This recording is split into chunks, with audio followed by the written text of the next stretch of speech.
the tardiness of our start, we had some issues regarding issues.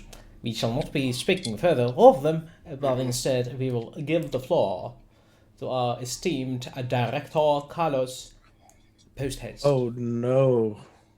What? I'm just saying, oh yeah. Alright, hang on. I'm just making sure everything's muted in the background. Hello, everybody. So, let's see. Hope you all's week's been good. A lot of interesting things happening. A lot to cover. Let's do the basic sound chest. Testing 1, 2, 3. Everything all right? Can you hear John eating? You should be able. Johnny, Yeah, why I'm don't you say trying some to words? chew as quietly as I could. Excellent. If you can hear my stomach gargling, I do apologize. Haha. Excellent. So everything is up and at 'em. So I will be taking off the banter tags in 3, 2, 1. All yours.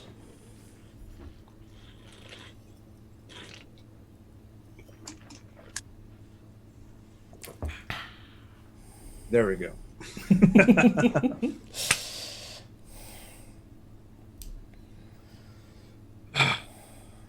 Wow.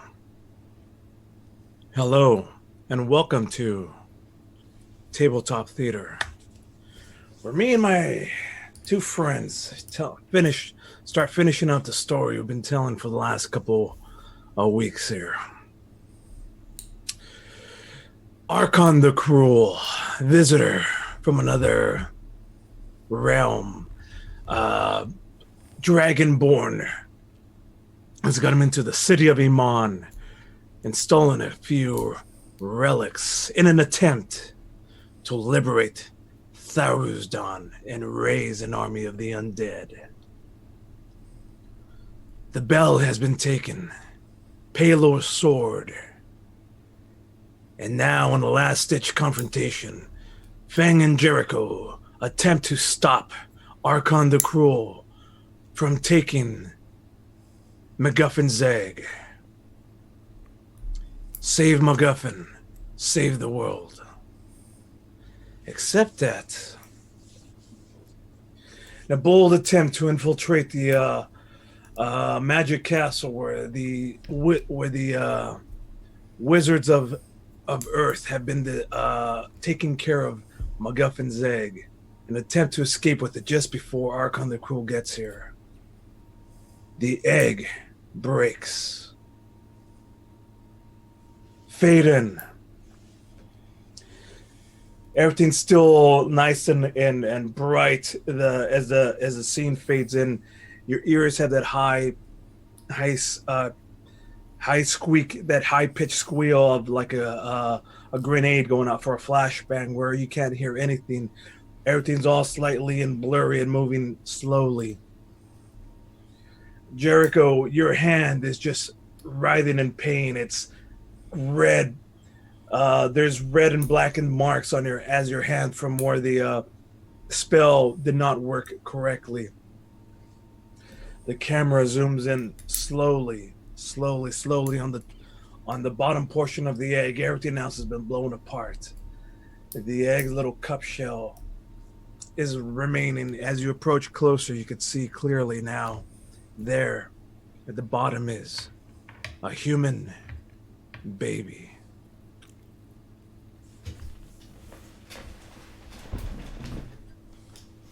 Fang, Jericho, what would you like to do? Obviously, dig in and hold the baby, raising it up from its shell.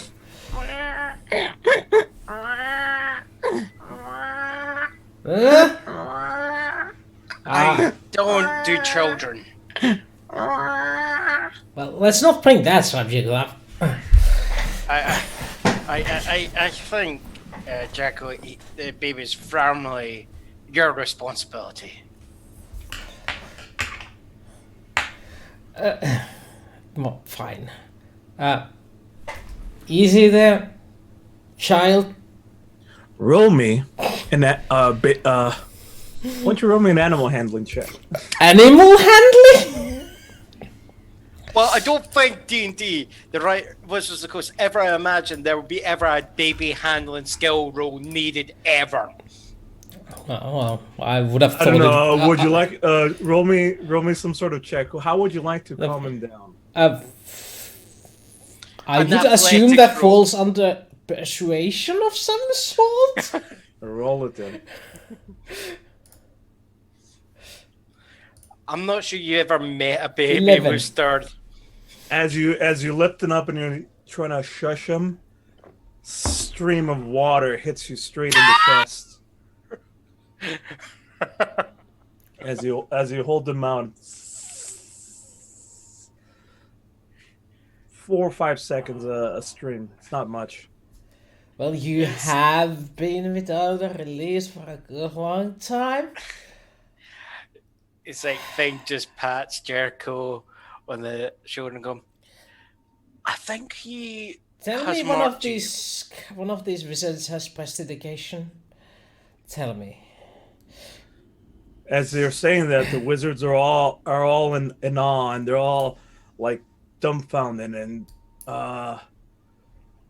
McGuffin, he's come back, and a few of them, brilliant, absolutely brilliant. He put the phylactery in the shell. Why didn't we think of that? That's why he's McGuffin. He's just the best of the best of the best. Everybody's just amazed at this whole situation. Gregory, Rasputin. Well, that did not work. It is time. He has been born prematurely. Jericho Feng, bring him here. As you're moving at the there's another explosion that rocks the room. Dust starts falling down. Yeah, the chandelier starts making that nice, fantastic. And don't forget, your hand is still like all messed up and in pain. The chandelier starts swaying and tinkling. Neil Patrick, it's Arkhan's forces. They're getting closer. The room still starts shaking one more time. Explosions and gunfire are going off in the background. Gregory, secure the door. Do not let him in. Bring the baby over here to safety. As you approach, and he's about to take him from your hands. As he's approaching and goes to take him from your hands, there is a loud explosion as the front door, as the door that you had walked in of that very massive wooden and carved door just flashes and cracks and breaks open, cracks open a track. Smoke fills the room, as well as sounds of screaming and backfire. The 11 or so wizards plus a few of the guards that are trapped around immediately stick out their hands or stick out their wands. Stick out their wands in a ward of protection. From where you're at, from just a little bit past the dais and the summoning circle on the ground, there's a translucent force field that shows up, and it's shimmering, and everything is kind of waving in the background. You can see a few of the wizards with pained faces trying to hold it back. We must not let Arkhan have the baby. Everybody, push all your energy. Protect McGuffin at all costs. Fang, Jericho, cut to you.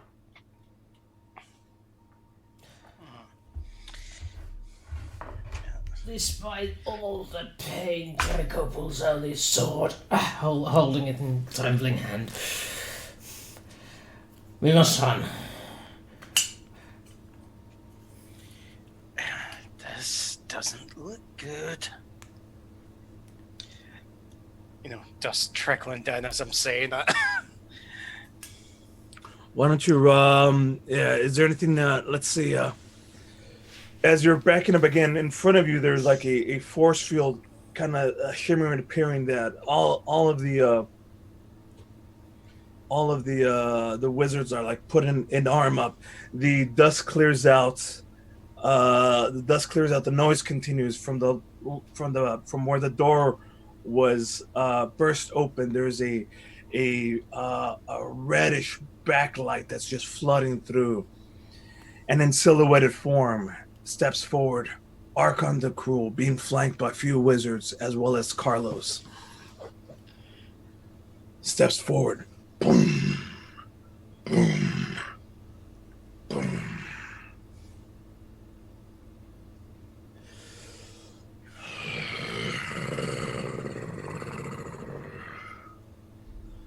I am here for McGuffin. Give him now, or die painfully. He extends out his left hand, which is that mottled green, shriveled hand of Vecna, and he raises it out, makes out a fist, and from that, kind of like a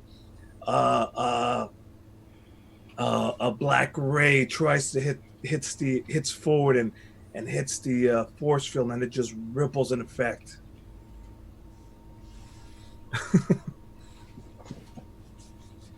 As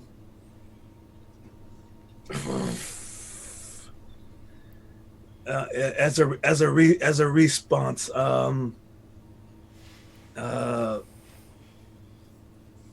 Gregory, Rasputin as well extend his hands out and is using all his might. You will not pass. I will not let you.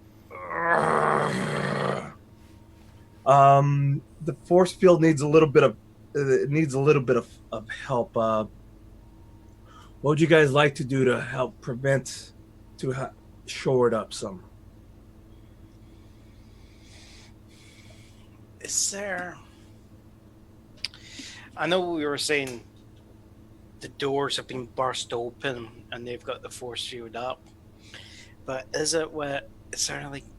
I'm just wondering if there's anything that I can, looking above, is there anything like maybe a chandelier, so if they, yes, if they try to come pouring in, I can just airflow it, have the chandelier come down and cause another blockage or something like that. There is a chandelier up there. I mean, you could go ahead and attempt to do something with it right now. Yeah, but it was just because the way I'm imagining it, that's in the center of the room, where I'm just imagining it, that's just a wee bit off. So I was just wondering if there's maybe like another one there. There's a second smaller chandelier above the door. Torches, sconces, things like that. Would that help you out? Mm. What's your intent?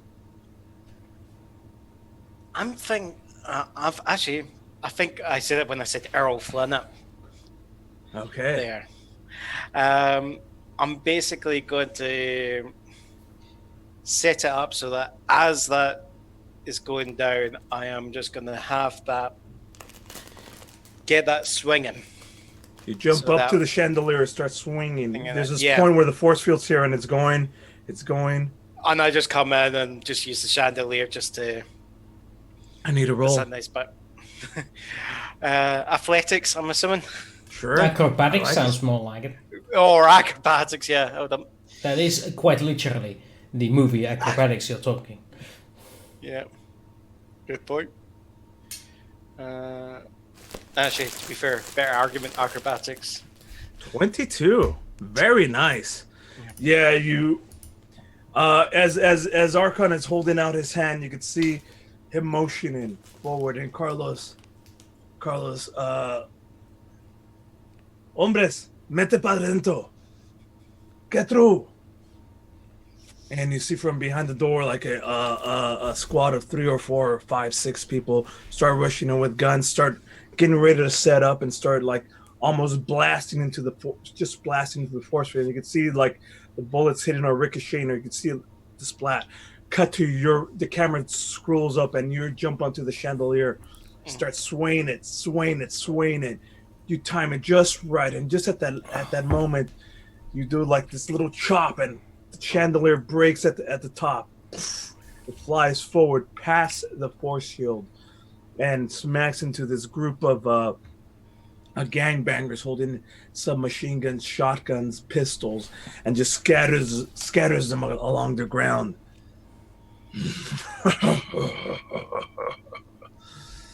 Delay as much as you want. It will do you no good. I will have McGuffin. And you can see now he puts up his second hand now, and from that a reddish force starts splaying out, hitting the chandelier as well. Not the chandelier, the force field. As now it's fluctuating. By the power of Paler, you shall not pass.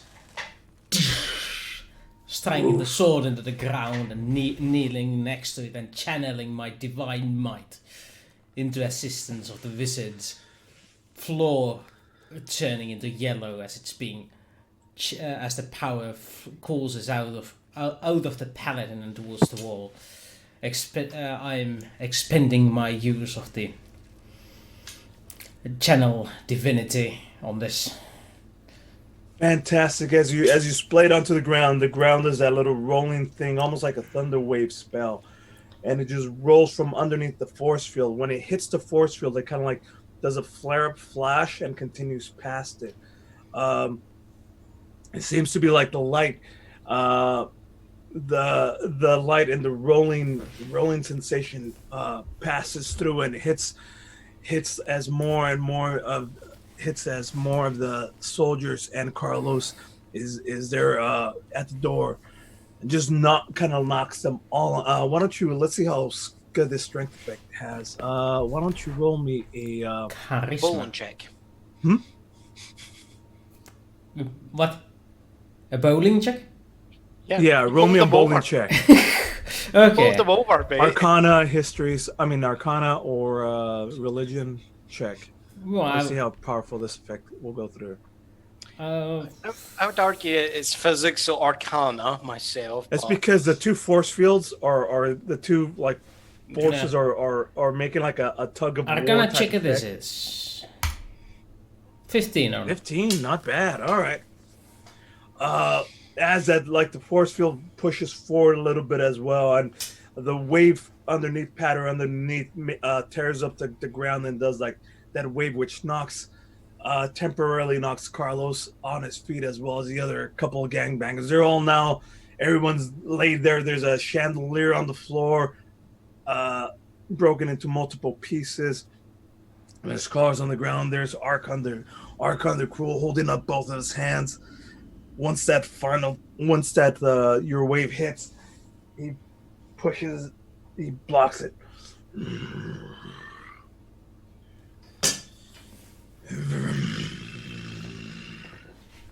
Why do you protect these humans? They mean nothing to you. These humans are trash. They are parasites. Can you not see the world they have created for themselves? ULGY, you have no alibi. You're ugly. Sophomoric responses from some as foolish as you. Let me show you what you're fighting for. He points to one of the multiple big screen TVs that are there on the screen. The portal that you've somewhat become kind of familiar now, it turns from black and into a series of images a series of images, and as he's showing it, uh, Look at all the atrocities these humankind have created. We blocked it from reaching the Fey realm. Left on their own, with no outside influences, their savagery has destroyed this land. you see, as humans, all the previous atrocities on the screen are showing up: war, famine, fires, pollution, um, the World War II highlights, World War One, Vietnam War jungles of dropping the fire bombs along the cities, 9/11, the towers being hit by the airplanes, tons and tons of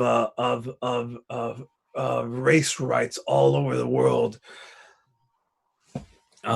People just hurling at each other. Did you know that the God who created this world could not even control their humans? Twice he tried to wipe them out. He even came down in person to try to show these humans how to be better and not be warmongering, killing machines, parasites. Do you know what they did? They killed them.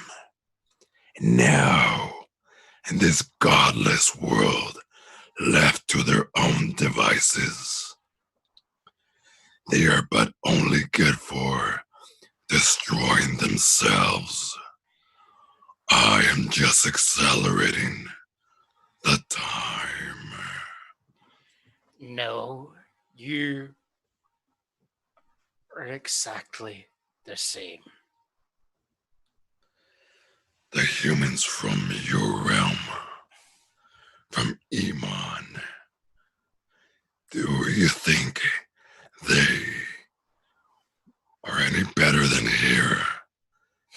You know that without the gold, the king's copper around your necklace, they treat you like trash. They would give you zero respect. You know this. You've seen this. They are but few in your land. Here, they are in the hundreds of millions.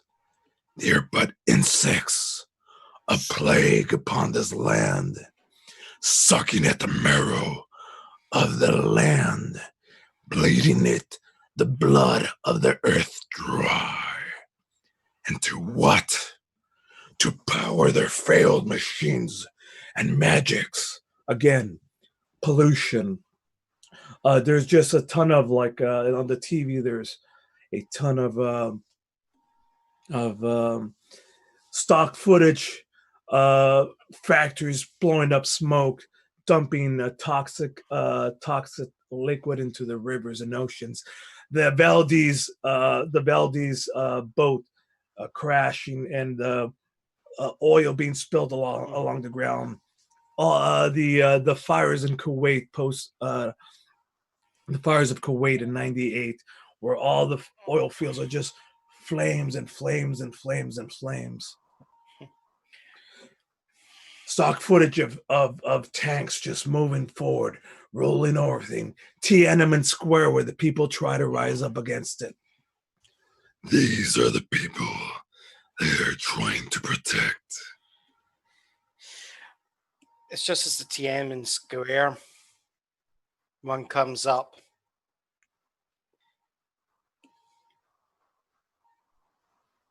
Look at the courage on that one.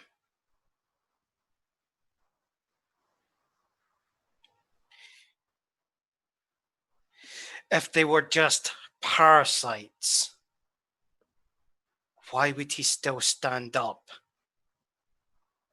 to something that's overwhelmingly dangerous to himself?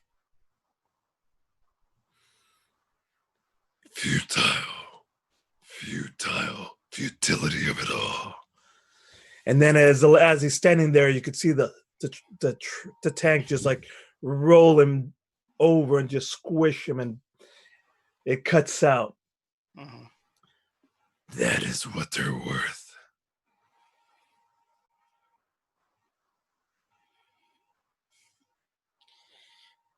No.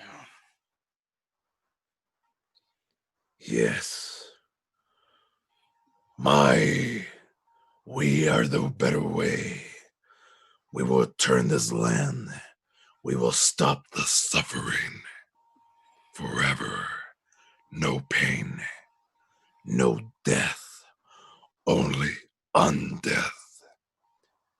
No more emotion. We and Tharisdan will be the ones to teach humanity the proper way, the respectful way.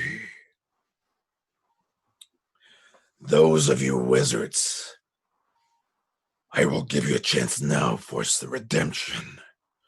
Join me. You will be given a seat at the table. With you at our side and the army of converted humans, we will conquer the other realms, and you will be placed as mighty liberators, wiping out the other humanities. Yes.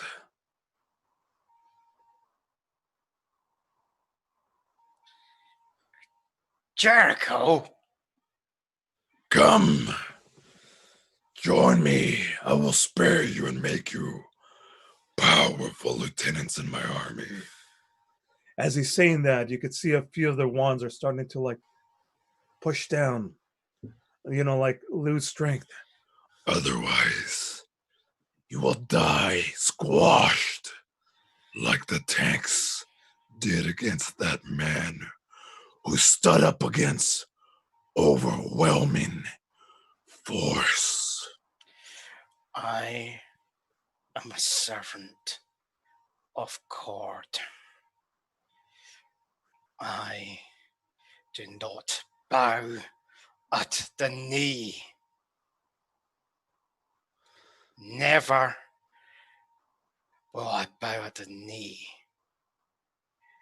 to a dictator.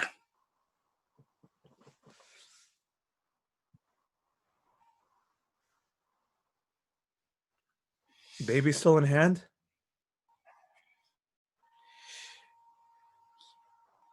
Yes. I will kill you, Jericho, if you take one more step.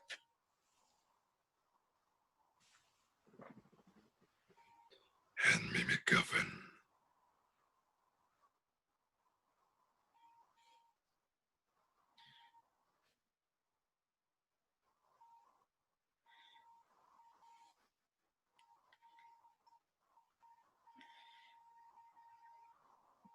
You might want to. They're louder. Just out of curiosity, is anyone else having trouble hearing Wooster? Because I heard you. Okay. I'm sure Carlos heard you. Yep. That's my fault. I left it on the mute because of various reasons.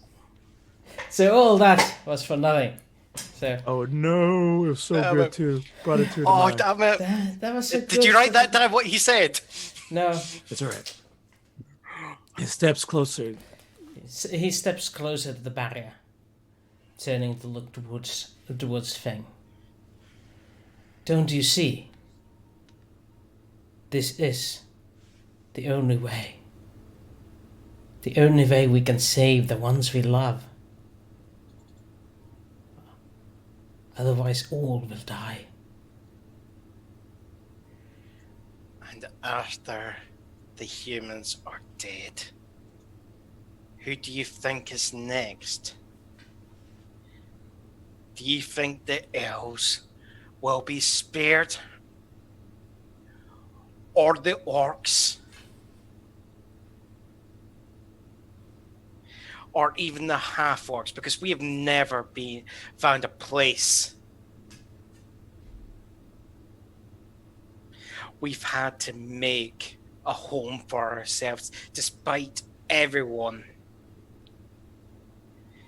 views on our people. But we have fought to protect the homes that we have created. All he talks about is fire, death, destruction. Violence begets violence. You have no idea what I have suffered through. And I will not see that happen again. And I say, if ye have not got the courage to make the right stand, you are a coward. So it's only courage if I decide as you want me to decide? Is it not courage to decide what I think is the right choice? What makes you the arbiter of right and wrong? Who are you to tell me what I should do? Feng, you are as bad as the people you think you have suffered from. Maybe I am. But I can't stand on her side. I never can stand on that side. And if you do intend to stop me, then do it now. Before you even say let's do it now, I'm running them. I'm rushing them. Fantastic. Oh boy, this is so much better than I thought. Grapple check. With disadvantage for Jericho because you're holding a baby. Oh. Yeah, how does So grappling work? strength. Huh? It's straight up strength checks. Straight up strength checks for both. Yeah, you could either do your acrobatics or your athletics versus Feng's. Yeah. Okay. Yeah, it'll be straight up. It's a strength check on my end. You're then going to be opposing. 10. 9. Bloody hell! I should have given you the advantage. The two of you like clash together in a struggle. The baby is and it's still.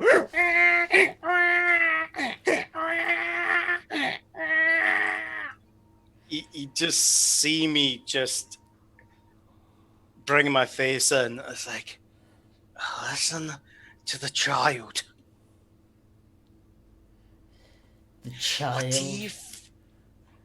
The child is innocent. The child is a wizard, reborn. Innocence was long taken from him, way before he was born. And if you're gonna apply that, the second my father did what he did to my mother, I was guilty and I should never have been born. That's not the same. You did not arrange that for yourself. This baby is arranged by himself. He should be given a second chance. For his own He crimes. can make amends. Jericho, what are you doing? Do not listen to these lies that Arkhan has given. Are you not guards? Do you not carry with you the king's copper? Did you not swear an oath to serve and to protect? Then uphold your word. Otherwise, give McGuffin over and step over to Arkhan's side. But you must make your choice. For right, for law, for justice. It is. Do you think it is correct and just? Shut up! All of you! Even feel that hate. You know I am right. What they have done here, humans will also go create an Iman. They will destroy everything. It is just a matter of time. You forget one thing, Arkhan. I am half human.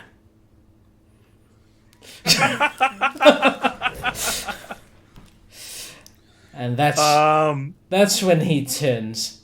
He's back on Arkhan. And starts going away. Give me a persuasion check with advantage, because there's a couple of other. This whole time, there's the barrier has been dropping and dropping little by little. He's been buying some time so that while the wizards are arguing, and a few of them are lowering their 18. That's 18 an with advantage. With advantage, yes. It starts like dropping a little bit as the last couple of the words that you say, gunfire erupts. Once again, the Carlos was just waiting for this opportunity to set up again and wait for the shields to drop down. As it's rising and you say those last words, it rises up one more time, blocking everything. Fine.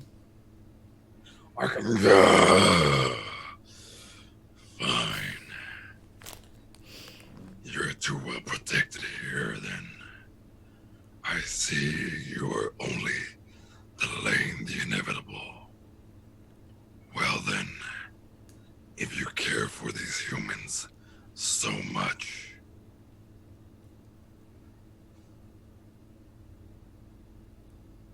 then you must care for her as well. Reaches down and you can see by the front door, still asleep, rolled over, kind of half buried in debris. Yep. Is Stacy. Carlos, Arkhan just picks her up single-handed with one hand, and she's draped over, kind of folded over.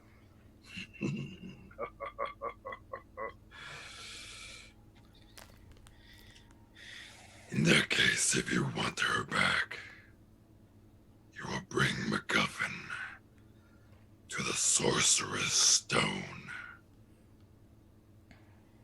I know you will bring him. At which point, like a few of the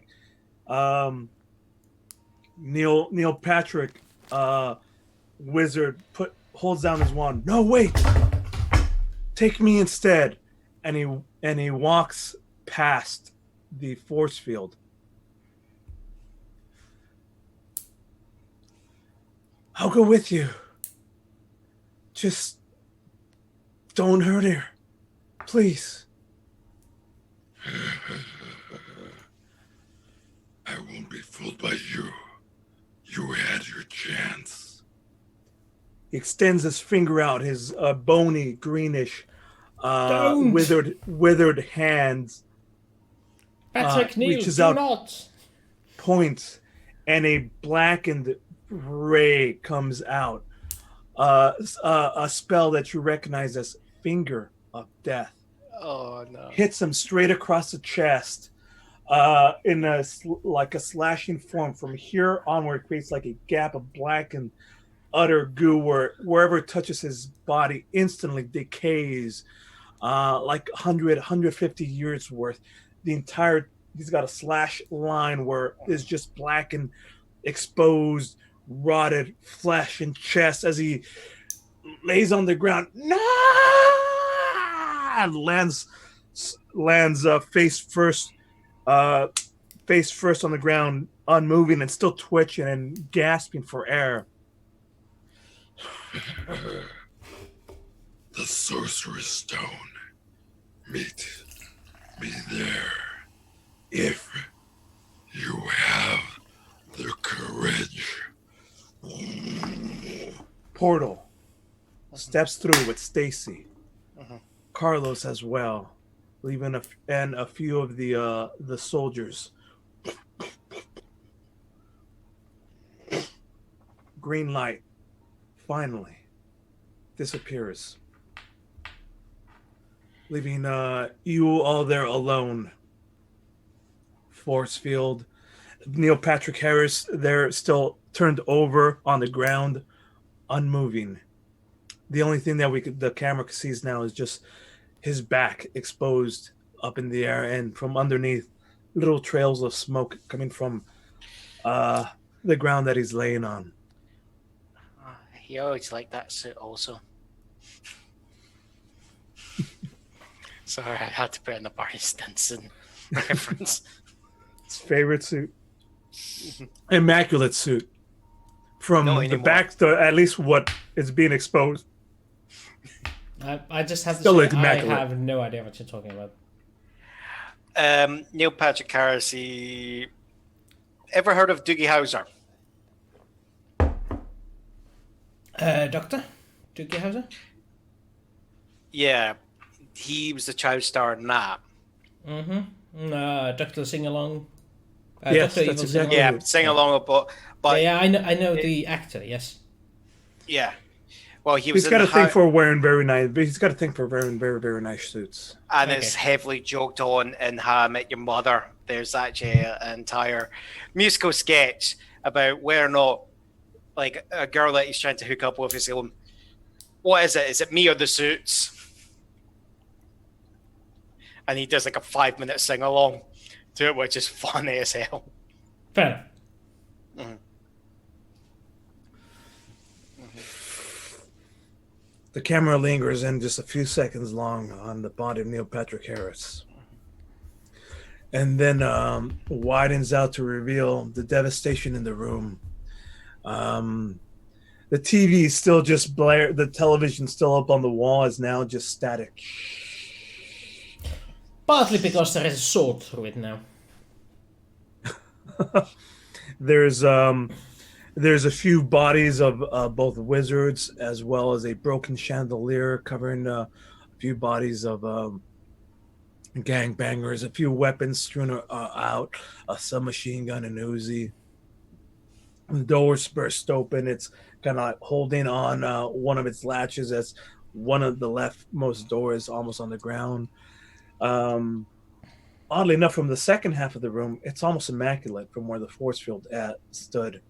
And there is Jericho with one hand, the burnt, hurt hand, holding on to baby McGuffin, still like quietly.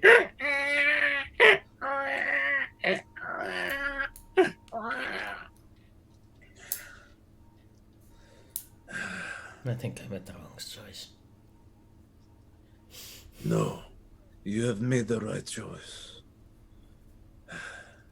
I meant by taking hold of the baby. Unfortunately, I believe. As you're talking, the baby finally like looks up at you and like looks close in on you, holding on to the baby, looking up at you. Roll me one more to calm him down. Roll me one more persuasion with advantage this time. 20. 20. As you finally like take a chance to look down, and let me describe now finally fully now that the camera zoomed in. Cherubic, chubby face, white, purplish. No, they're like greenish bluish eyes, very very bright. A little bit of curly brownish hair, just a little bit at the top right here. That's all he's got. It's just a little tiny bit. Everywhere else is purely bald. Cherubic, rosy cheeks, little fatty, completely 100% naked. as they're holding him there. He still seems to be shivering, but as he's looking up, he extends his one little tiny hand up at you and is almost as like trying to touches your elven ears, and it's fascinated by it. It's just like looking up and doing that.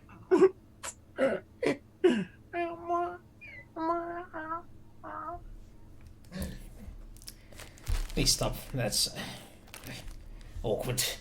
Wee bit of drool coming out of the mouth there. I was just going to jokingly say, oh, so like me without the beard, and then you mentioned the current state of undress for the baby, and I went, maybe not. Keep my mouth shut. Yeah. The elf is a baby face. Unlike me. We all bearded men here. It appears your destinies are entwined. It seems that it was you who has released them from the egg. The other wizards are like, I bet you it was a 5th level spell. We never thought of that, using a 5th level spell to release yeah. Of course that was a trigger. Like, McGuffin's a genius, blah, blah, blah. In the background is just, the other wizards are still amazed at this whole situation. McGuffin has always been the best of us. Yes, now we have to save the poor innocent woman who was kidnapped as a hostage. We must save Stacy. It is unfortunate. We know what must be done. McGuffin must be restored to his full power. Then you can do And in it. this, well, he must be reunited with the Sorcerer's Stone.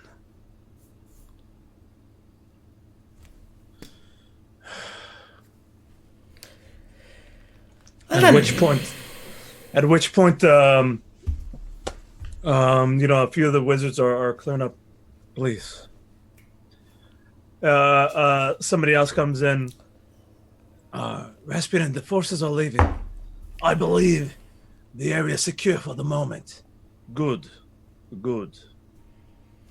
You don't Restore all of the spells. Make this place secure for the time being. You don't happen to have any of those boomsticks. Weapons? We've got all the weapons you will need. That would help, because we need to get to the Sorcerer's Stone, and Arkhan the Cruel is waiting there. All the goals are in the same place. This is the only chance. We can't let them fortify that place for any longer than we need to. Time is of the essence. We know where he is. We know what he wants. Here.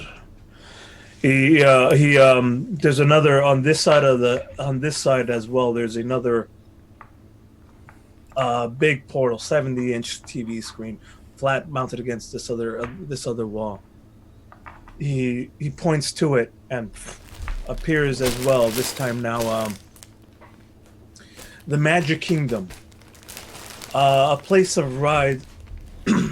This is the Magic Kingdom. Here is the land of the Dwarf King. A man who uses magics to create illusions. He was amazing at what he did. It is a shame he is retired as well till for this lifetime. Here in this kingdom, built for the enjoyment of children and humans. And you could see like little bits of robotic animatronics, amazing like Are those golems? light and sound effects. He was a master at illusion. He could create light, sound, smell, feeling, all the senses. Everybody knew it was fake, but they went along with it anyways. There, And the camera slowly zooms in on camera slowly zooms in on the center of a it's, how can I put this? It's an empty area, concrete all around. Behind it, there is a sort of bluish and white castle with 4 or 5 tall minarets. Towers. It looks a very. I mean, if anybody's ever seen the Magic Kingdom's castle that they have in all of the imagery, that's exactly it. Logo, yeah. There in the center, is a kind of like a boulder, a rough-hewn boulder with a sword stuck in the very middle of it. That looks familiar. That is just a replica. The original was from a millennium ago. Last time, McGuffin was known as Merlin, and he gave this great power to the king of the land, Arthur, and his brave knights. With McGuffin's help, he was able to help mankind reach a new state of enlightenment and peace. What Arkhan said is true. Humans, for the most part, are wild, brutal, unintellectual animals. But with us guiding them, with the gods guiding, and with us magicians, we've been able to lift them up from their baser selves. The Sorcerer's Stone was one such device. It is now being hidden deep in the realm of the Magic Kingdom, still providing its magic and enchantments around the area. It is upon touching that stone that McGuffin will grow to his true potential. We must take him there. And soon.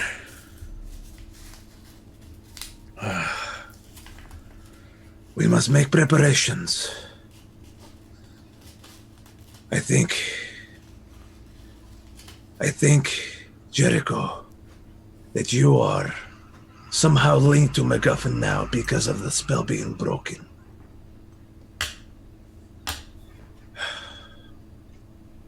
And you say that you could feel like a sort of like bond between you and the baby that you're holding.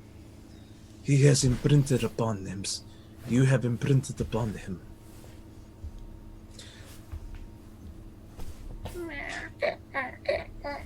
At every little like touch that you're doing, he's just lighting up the area on this. Do me one more little persuasion check with him with advantage. I'm waiting for like a 1 to be rolled. 24. Now that it's past 20, with that, you do like this little coochie coo. McGuffin just giggles, just one of those baby, just high pitched squeal giggle.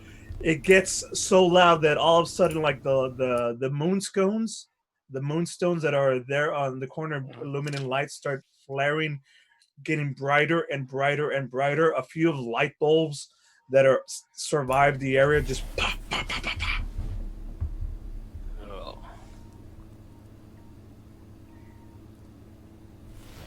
If that's what he can do as a child.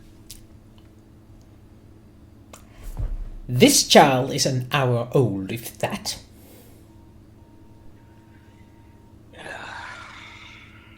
Just saying.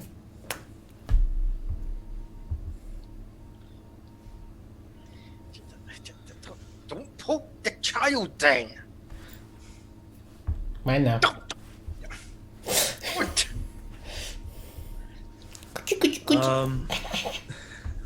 Are you trying to blow us up?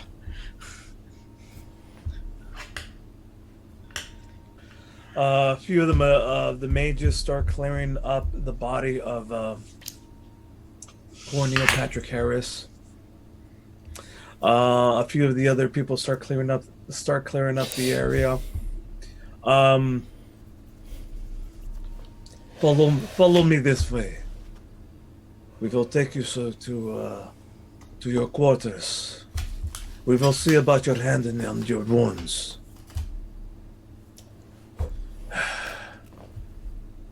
We will prepare something for tonight, tomorrow morning, at dawn.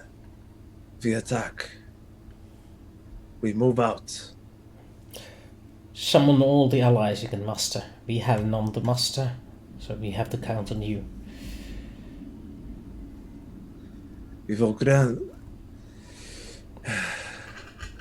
Unfortunately, I do not think that the wizards from around the world, those from London and Hogsworth, will not be able to help. But we have chapters in DC, New Jersey, Mexico. We'll summon all that we can. This is no time to hold on anything you have. I think this is the last fight. If we lose this, there's nothing to come back to. Whatever reserves you have will be useless. Yes. On that note, you yourselves must make preparations. We have an idea.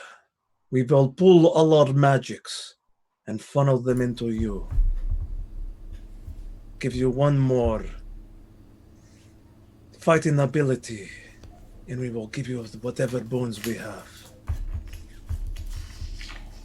The baby must stay with you. You must protect it. We will invade and do what we can against the Magic Kingdom.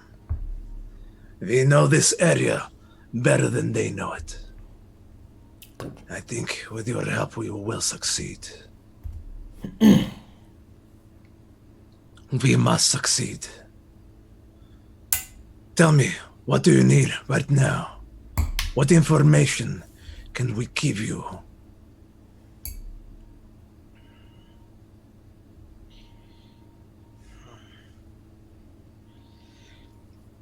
You got any clothing for this? Diapers. Yes, of course.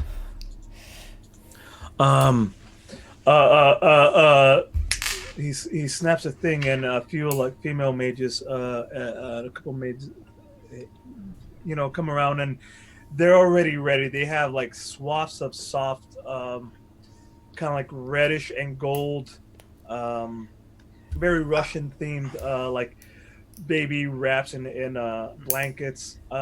From the corner, they pull a bag of, they're trying to swaddle them up, and Rasputin, diapers. Get diapers.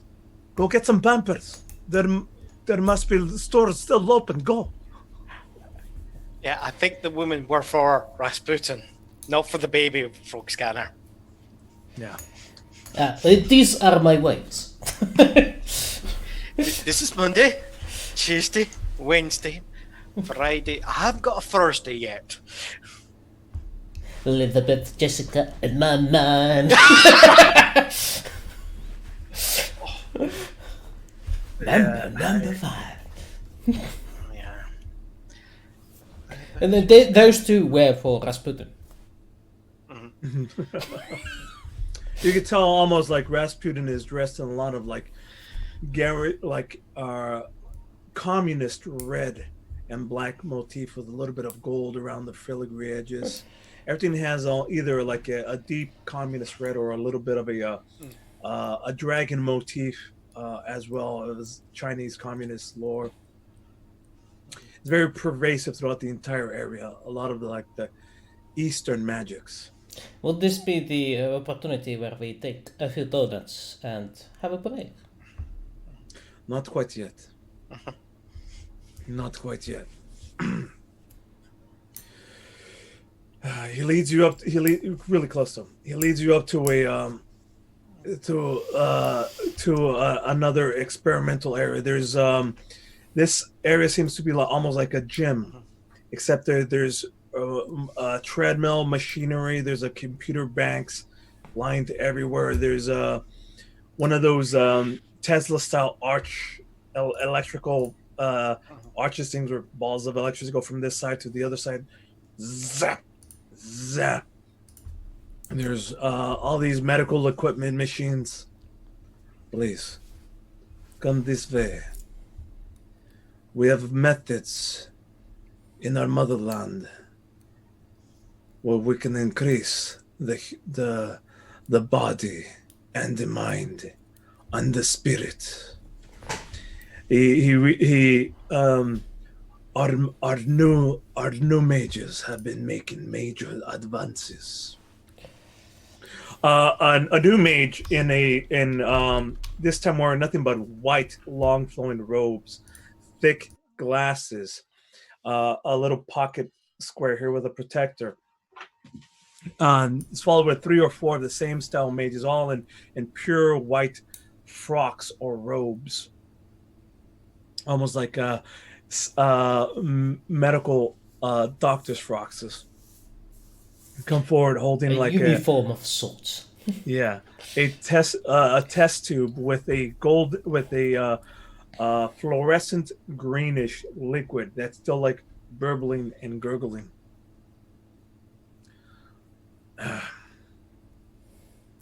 This is for we have prepared this. We know the times were coming ready soon. Never this soon. This is for you and you, Feng. This will prepare you for the upcoming battles. I must warn you, though. This might be painful to ingest. It will put your body through advanced staging of advanced stages of change. Hands each one of you a vial of just like, again, it's a little vial with a rubber stopper at the top, fluorescent greenish liquid. Hands to each of you. You shall take this. You shall sleep, and in the morning, when you wake, preparations will be made. My mother told me never to drink liquids from strange individuals. Ah, screw it. Oh, sorry. It tastes instantly bitter, acidic, almost like have you ever had the 9-volt batteries and you stuck it on your tongue? No, I've That's never. But I've tasted this. It must be the same. Okay, yes, very much so. It tastes like drinking pure electricity in your mouth. I'll take your word for it. If you've ever taken like the end of a guitar cord that's plugged into an amplifier and stuck it on your tongue, or a 9-volt battery. No, I have not. I've been shocked in other ways. I am not that curious of a person. I am a and I've been shocked off an electric fence. So, well, it's like that, except throughout your mouth. No. It's whiskey. It's whiskey mixed with a Monster energy drink mixed with that German alcohol. I can't remember which one. Anyways, it's terrible coming down, and you feel almost like an immediate, like it burns all the way going down, but you feel almost like an immediate energetic effect, almost like it's got caffeine times 1,000 doses. That same effect that gives you like a brief energy. At the same time, like your whole body feels warm, like you've just spent the last 3 hours doing an intense workout, and then immediately afterward, that same tiredness hits you as you could barely keep your eyes open, and you could feel your body sluggish and struggle. Luckily there's a couple of medical beds there as well.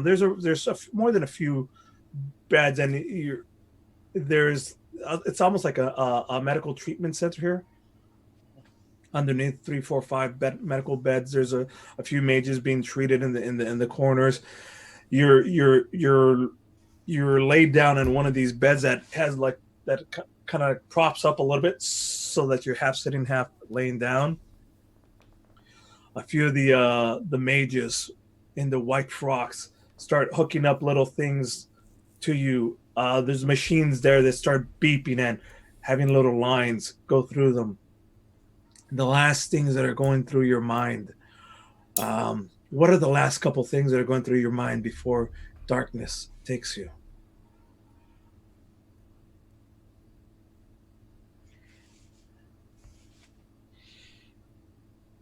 You want to go first, Mister?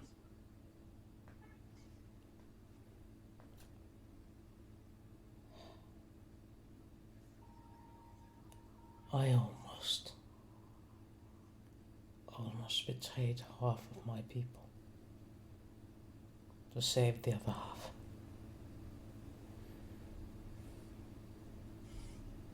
For a lie. And that's where we'll take our break. No. So coming back from that, you guys level up. Woohoo! By the way, enjoy your donuts. I'm gonna go get myself something to nap on.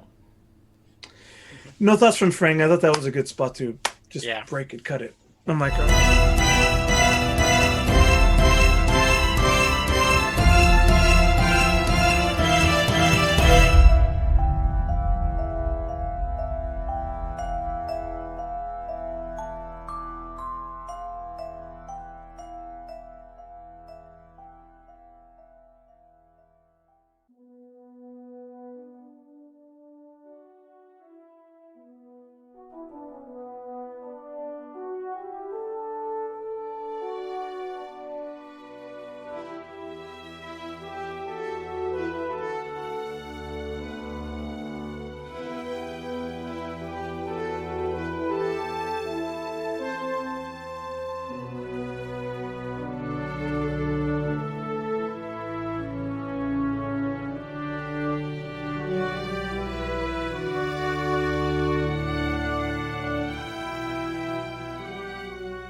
Hello, and welcome back.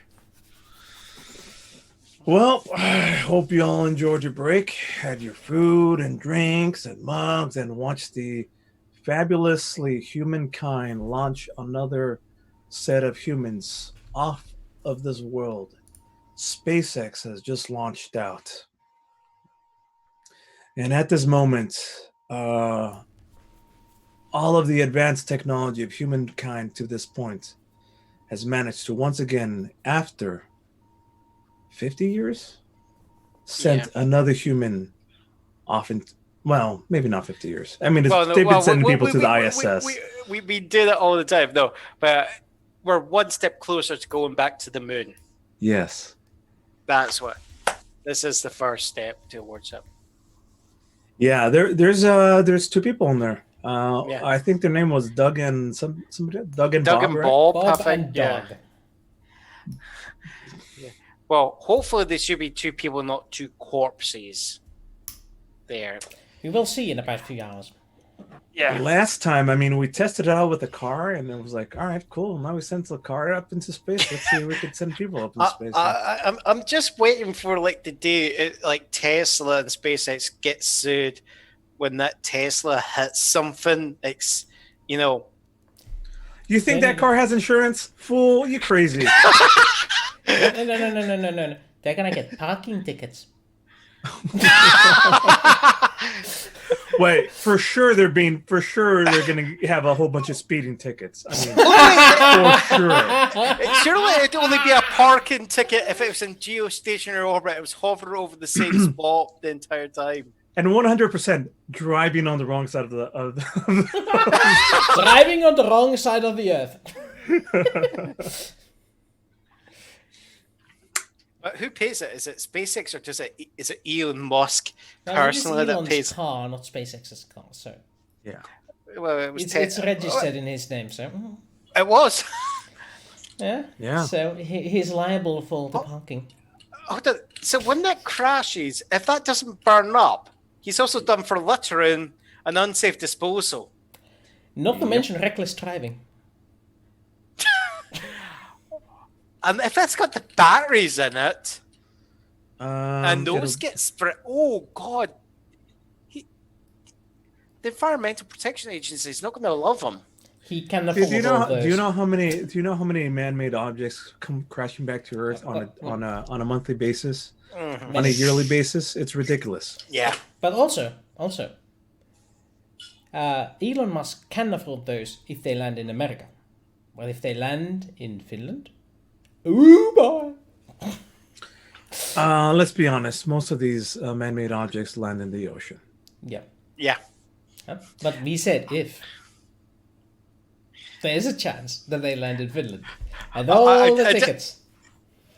I just got this image that's the next point. Like if Finland got control of the European Space Agency, they're just launching up rockets just to nudge it ever so closer.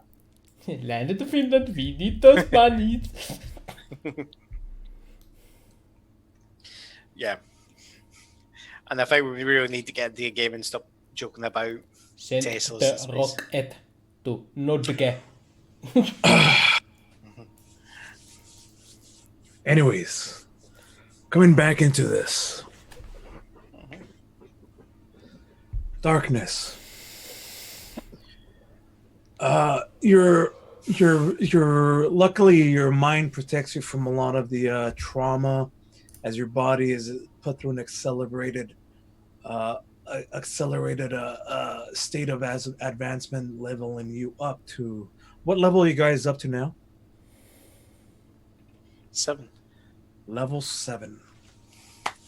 Fantastic. You have uneasy, troubling dreams. In the background, there's that pervasive beep, beep, beep, beep, the rustle and bustle of machinery. The camera fades in on a couple of the technicians, wizards in tech labs, checking over sleuths of medical equipment. Doing check marks on whatever pieces of paper they're carrying, going over the instruments one more time on occasion, glancing over at you. At one point, one of the technicians inserts a needle to draw some blood away from Feng. And it's at that moment that Feng, your eyes lift open and you awake for the first time. And Jericho soon after.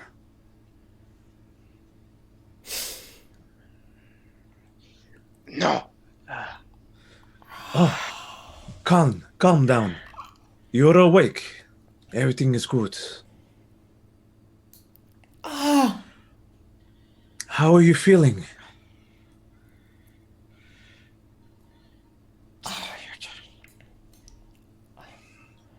Thirsty. Did somebody catch the registration number on that ox cart? They are awake. Bring them some food. Anything special you would like to eat? A horse, maybe. If you have any griffin, that would be nice. A what? A griffin? A griffin. Oh, Pegasus will do. Small dragon, actually.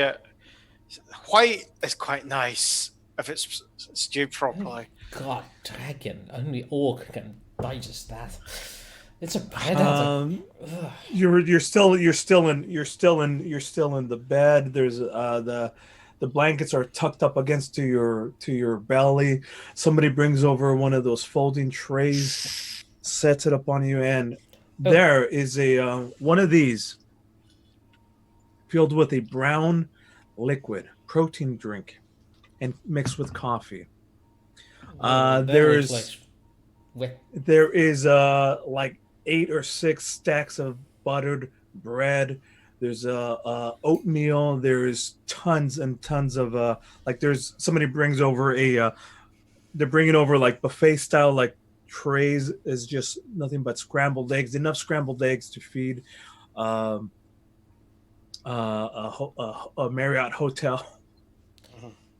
Enough scrambled eggs to feed a standard Alabama family. There you go. Scrambled egg. There's pancakes. There's your standard breakfasts. There's cereals, oatmeals, a bunch of buttered breads. I broke John for a moment there. I just love the flow of it. It's nice. Sausages, bacon, the whole shebang. Whatever. Yeah. You're just gonna see Feng just being a Donuts. Roll me a perception check. Feng, can you see any donuts?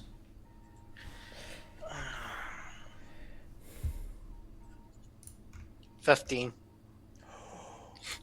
15. 2. That's a natural 1, buddy. Yeah. Yeah, I think someone else is still groggy. With that 15, yes, there are some donuts. There's a handful of donuts, but they're not from Voodoo. It's like I'm just kind of. Should I mention these to him? I'm taking like the entire tray of donuts, like slowly kind of position it. So What is this delicious brown if bird? he just like looks around, it's like the tray's outside, like my body's covering it. Is KFC the name of the man or the name of the bird? It's Kentucky Fried Chicken. Oh. Oh, it's chicken. Doesn't taste like chicken. It's made with the Colonel's secret recipe. It is very, very, very, very salty.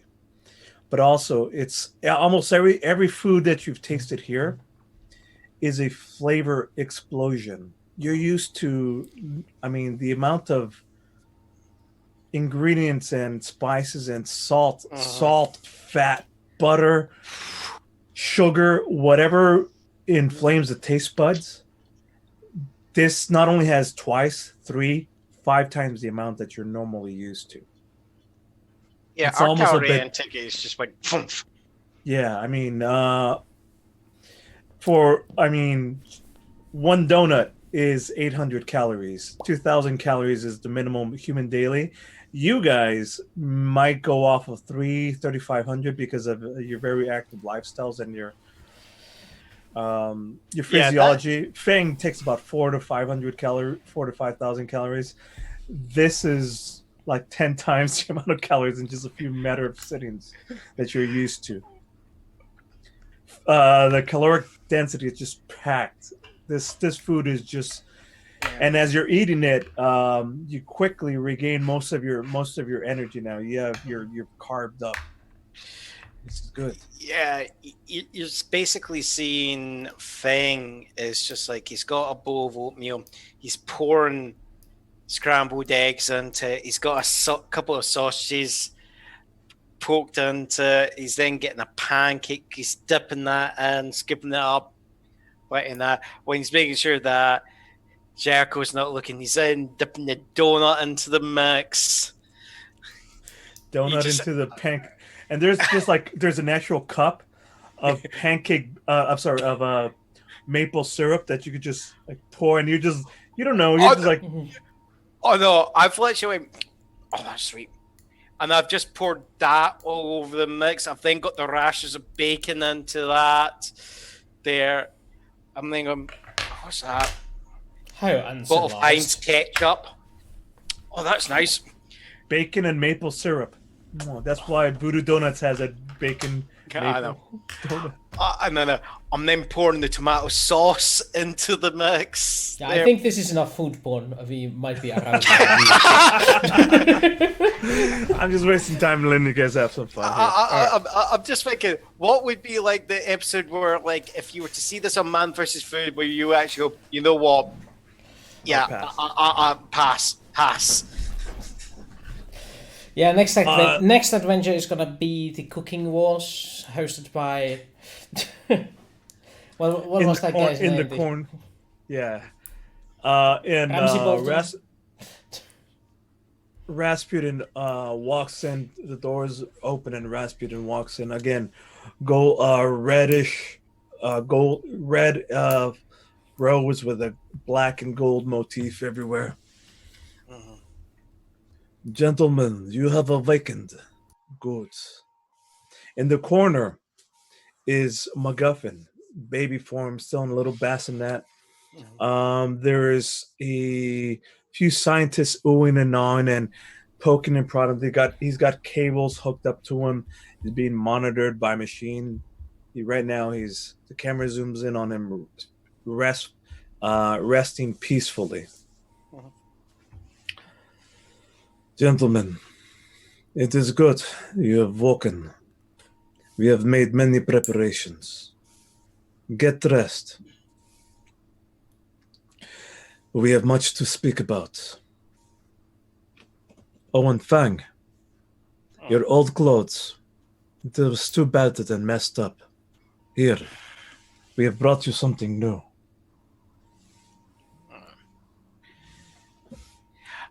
I'm getting up. I'm then looking over, seeing that I've still not finished the donuts. I go, Jericho, yes, there were some donuts there. Yeah, they might just be covered in some of the detritus from my meal there. I haven't slobbered over them, but it's just me being a messy eater. There's other stuff covering them. Yeah, you gave those. You sure? Yeah, I'm already full.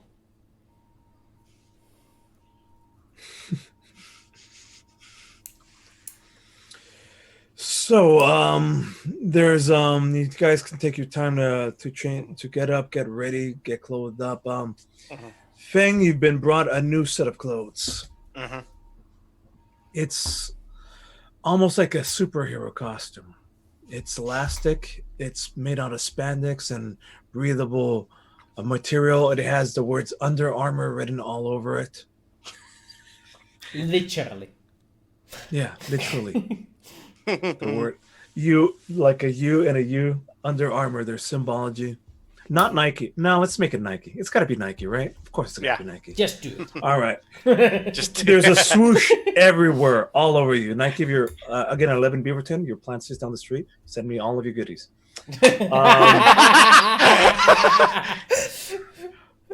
Under Armour, if you're watching, send us the promo and we'll re-edit it. Yeah.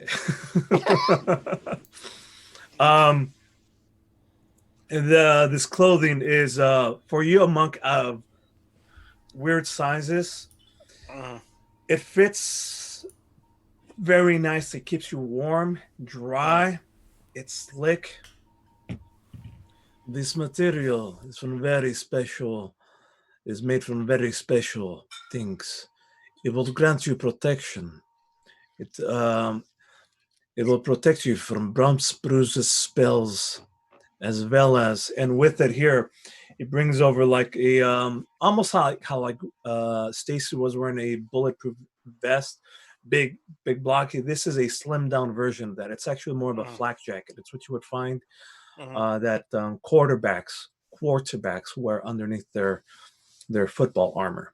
It's just like a flak vest. It fits you very nicely. It fits you. This will protect you against projectiles, the magic that they use here. You may have recognized these instruments, and you see a couple.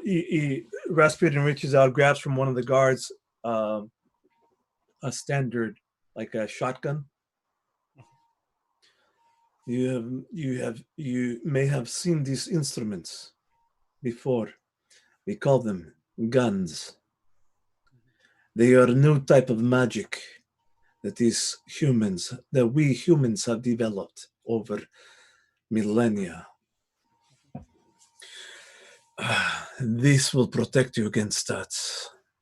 Jericho, the armor that you have now, will protect you as well against these. Please, dress up and finish your food. We have much to discuss.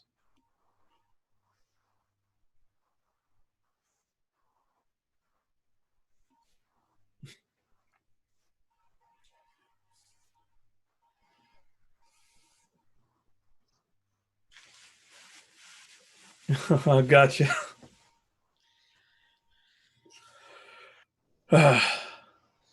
So, sorry about that. Good. So, Jericho has this turban on his head made out of a towel, and chest high towel, as he's just been in shower, and he's seen some pictures of women after shower wearing this sort of skirt like towels. So he saw some and he used them. Looking very fine with those silky smooth silky smooth cheeks of his. Damn, English is hard. Yeah. So, just clarifying, with this Under Armour I'm wearing, are we actually classing it as armor, or is it just more like clothing? Yeah, you're gonna have once you bump your AC up. Right. So I'm still getting the benefits of my unarmored defense there. That's what I just want to make sure. Yeah, it's a magic item that gives you armor. That's exactly correct. So how much are we bumping that up by? This would be considered a +1 armor. Not that much. Yeah, no, that's fine. But it'll give you resistances to other stuff. Okay, so you'll be able to take half damage off of other things. Okay. Like bullets? I can technically catch the bullets. Technically, I could potentially catch them and then throw them as a monk weapon. We shall see about that. Yes, we should see. There's a I potential. want to try. You should not have said that because now we're going to have to try that out. And you have yet to be hit by a bullet. I know. Both of us. I've been trying to suggest that you do. Remember when Stacy was firing that shotgun versus those things last, and how much damage they were outputting? Oh yeah, fuck! I forgot about that. Yes. They are, they could probably cause about up to 30 to 40 worth of damage.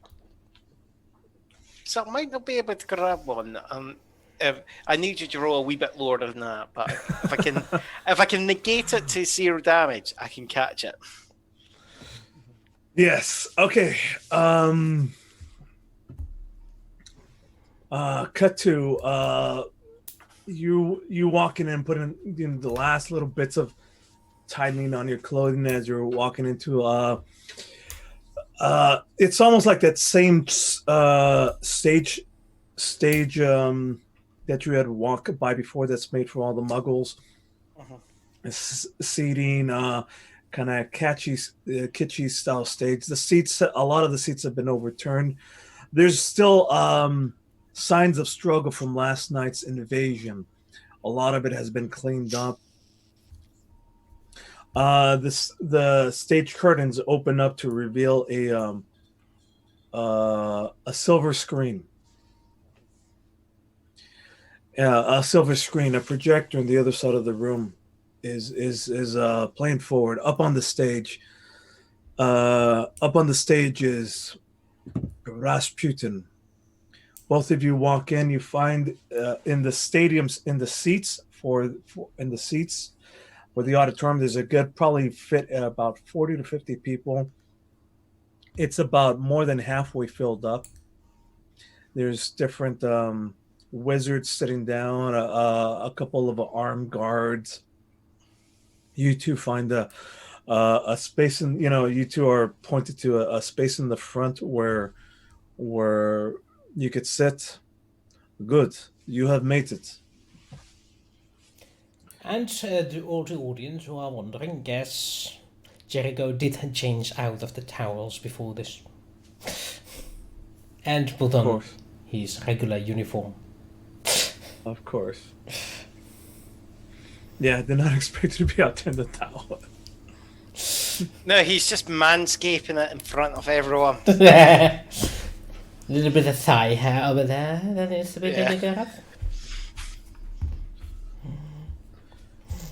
He comes out holding like a little pen up on the stage. Okay. We have preliminary video footage created by drone technology. There's on the screen you see like an overview of the area. This would be the Magic Kingdom. There's a parking lot. It's the approach. You see like a parking lot, then a couple of different slides of like still imagery and a little bit of video footage. As you could see, there are some human forces amassed run by this man here. Let's see. Carlos de la Cruz. Actually, no. Carlos Santana. Why not? Go all the way. You can see like a still image of him again. Same suit, white shirt, glasses, pointing at a couple of. Oh dear. He clicks again. It's showing armed guards. As well as we have detected a few undead and some creatures. He has been busy fortifying the area. We have spotted undead, zombies, hellhounds, specters, ghosts, as well as you see like a myriad of different beasts from the land imported from Taldori that you recognize. In particular, there's a very nasty looking. In fact, running around, there is a very nasty looking owl bear. I hate owl bears. This It tastes the, nice though. the surrounding area is big, and at each different portion, like he's clicking the buttons, and each different land is referenced. This is frontier land. It's very recognizable to almost how where you're at, except a little bit more advanced. Forests, fence, everything's very wooden, very woody area. There's a river, a jungle. There's a mountain with a bunch of cables and cars going through it. There's the actual castle. This is our destination. This is very likely where we will find Arkhan. And below that, zoom in again on the Sorcerer stone. This time, it does not. This time, with the telltale replica of Excalibur, they're embedded in the. Is that sword of Palor? No, that is a replica made for the Muggles. It is for entertainment purposes. It is quite ingenious in what Disney has created here. He hid the actual Sorcerer's Stone in front of everybody to see, but the sword is a fake. Legend speaks that he who can wield Excalibur will rule Britannia once more, as What? Arthur did. Legend of old, 1,000 years ago, when McGuffin was known as Merlin, helped to raise the people of Britain, found a king and gave him power. He wielded Excalibur, and with it, he brought forth 100 years of peace and brought back light into the land, advancing the forces. This very stone is imbued with a magic still left, powerful artifact. That is where you will bring McGuffin. And he up on the screen there, he brings now sort of like a backpack, a baby backpack.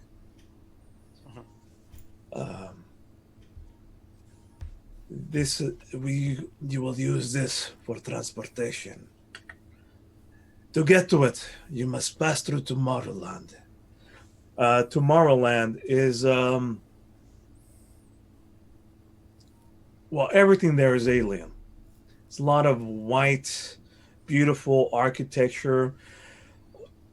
Everything's kind of like rounded. There's no perfect squares anywhere. There seems to be like a rail system with a train train passing over it. A weird, strange machinery with lots of windows. Every building is weird. There's one weird building that's kind of roundish with like oval circles in it. There is a lot of areas here for ambushes, and as you can see, like there's like a drone hovering overboard, and spotted on the ground at a couple areas you can see a few of the men with submachine guns. At one point, one of them points up at the thing. There's a brief flash of red, and then the signal goes out completely. Getting to there, click, click. We must go through the parking section, through Main Street. And it's just a whole bunch of buildings set up. Very colorful, gleeful. And before we get to that part, we must pass through the parking lot. Click, click. And it's just an empty expanse, probably a good half mile of nothing, where there's a fence and then just empty land. Here they will see our approach coming, but we have a plan for that.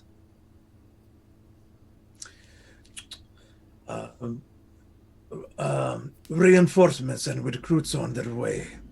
But for now, do we have any questions? Actually, Frog Scanner is suggesting we should disguise ourselves as mascots to get through this area. Mascots.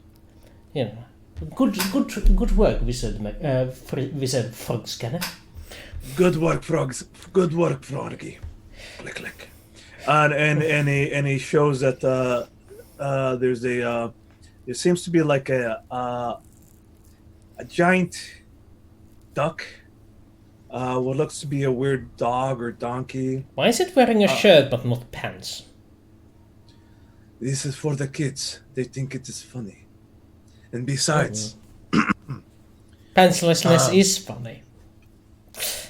the dwarf king, he had kind of a few kinks. Also, why is that mouse wearing pants but no shirts? Again, the dwarf king thought it would be very, very funny. I suppose. That odd dog-nosed horse creature is wearing both. He's just flashing through he's pushing the things, is showing like a few of the things we can make. We have many disguises for this. Our approach will blah blah. You know, he's going through a couple of different things of plans of approach. This is a good plan. We could dress up. That will get us through the main. Once we get past the parking lot, this will get once inside with these disguises. We shall be able to infiltrate a lot easier. You two will be in disguise. A lot of us will approach from the east and from the west. We will create distraction, drawing most of their forces our way, giving you a clear sight. Once we get past Main Street, then it is Tomorrowland, and from there, it is the castle and the Sorcerer's Stone. We will be the distraction, allowing you the least amount of resistance. Any more questions? Not. Again, it's an overview now. It's an overview map of the Magic Kingdom, showing you like points of infiltration. There's icons for you. There's icons for you showing like, you know, arrows pointing this way. That looks odd. I don't think I've ever seen a map depicted in this way. It's hard to read.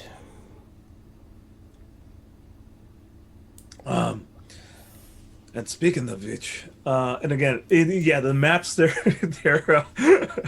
He hands out actual maps from the Magic Kingdom. The little fold-out things, and they have like, you can read them perfectly, and they all say, you know, This is easy. everything's written in common. Surprisingly, everything's still written in common here. Also, the point is the medieval maps, they were made to look like you were watching a city from next to it instead of above it. So it had like the 2.5D thingy going on with it. Gotcha. Yeah. So This almost has that like partial 3D thing effect going on It's there, but more like everything's very isometric. everything's very cartoony and yeah, pretty much the same.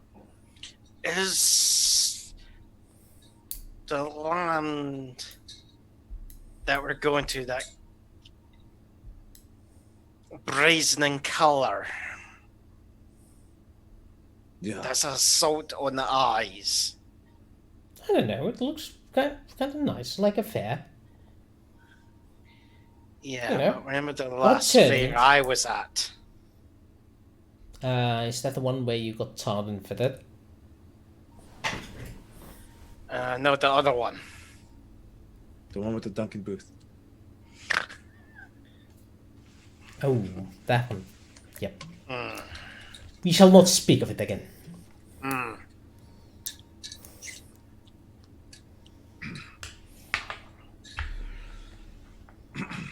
the Oh. weapons.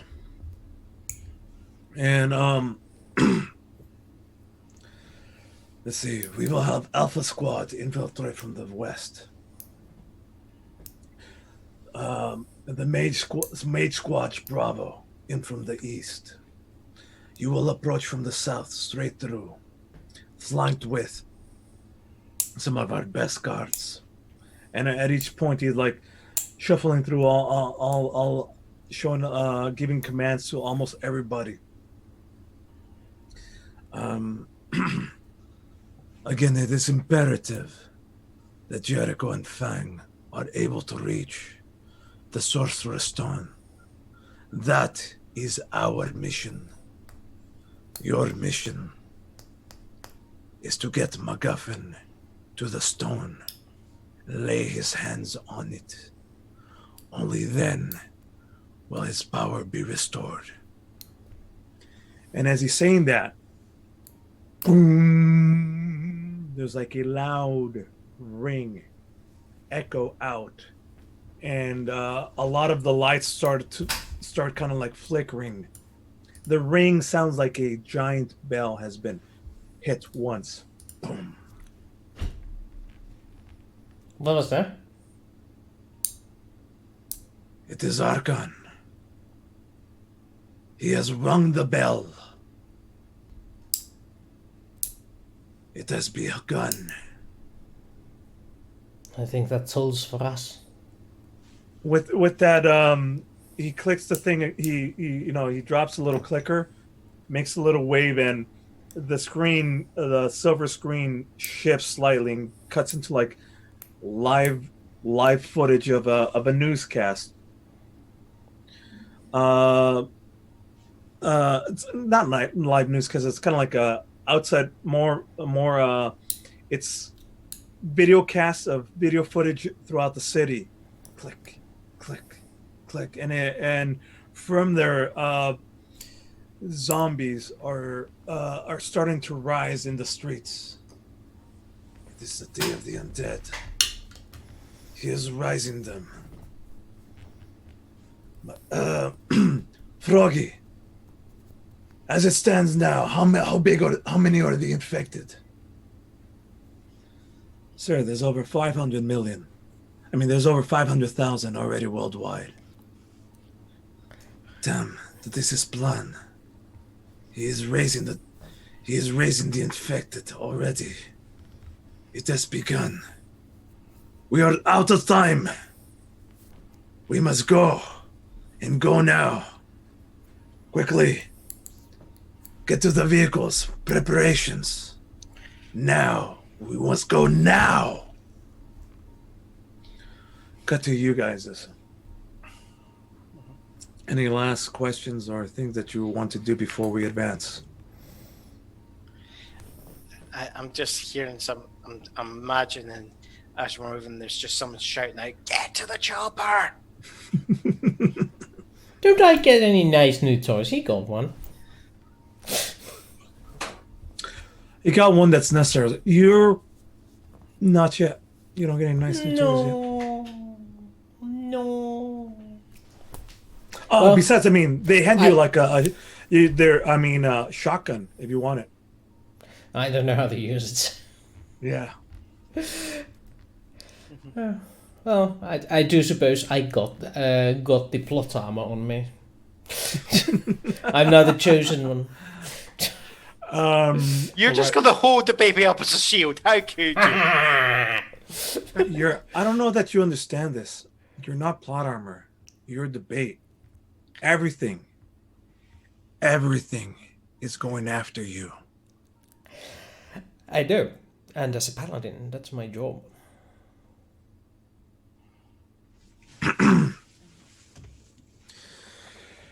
The bell has rung.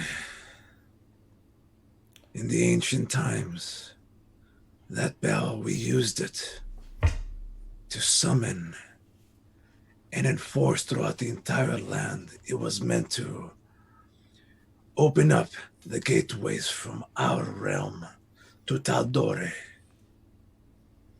Let us go to battle then. And with that, like off with that, like they hand you the baby, they start like putting like a backpack strap on them. How would you like to be carrying McGuffin? So I can use my shield to protect him too. You want him on the front or you want him on the back? Up front. That's why it's easy to keep an eye on him and, keep the shield in front of it. As well as they seem to have built like a sort of a metal, this thing like a backpack sits on you, but in the front of it there's like a metal section that he sits into, like a snow cone type effect. Cocoon. So are we arguing that Baby McGuffin has actually got his armor class Jericho? Yes. Yes, that is exactly what's happening. His armor class equals to Jericho. His armor class equals Jericho, indeed. And as he's placed there, his little Yeah, just try and sleep or something. they give him like a pacifier, and he's just there like chomping it down, and kind of like has like a pillowy section where his head just like rests perfectly. Like Fang's Shink. just like watch him for a second and goes, "Now that is some magic to put a child to sleep like that." And as the three of you are there, both of you together, like just watching over the silhouette. There's a fade out and a fade in as you are perfectly still, but instead the background shifts, and now it's instead revealed to be daylight, and you're now standing on the outborder section of the Magic Kingdom, flanked behind you by squads of brightly dressed mages, as well as others dressed in blacks and almost like a ninja SWAT style clothing. I like imagine that the mages in black are on the left side and the colorful mages are on the right side, making this Absolutely. like black side is on Feng's side and the colorful side is on my side. Froggy, take the mages through the west. Blinky, attack through the east. Make as much noise as you can. Give them enough distraction to allow Jericho and Fang to infiltrate.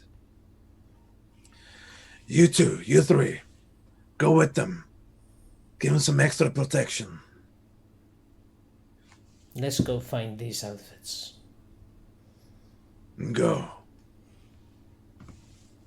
The camera zooms out to show like the group traversing almost like a invasion of Normandy Beach, just rushing through the parking lot. All in one go. There's loud charge. In the background, somebody like planks down a couple of in the background, a couple people plank down like a big old speakers. Music starts blaring. It's the final countdown starts playing in the background.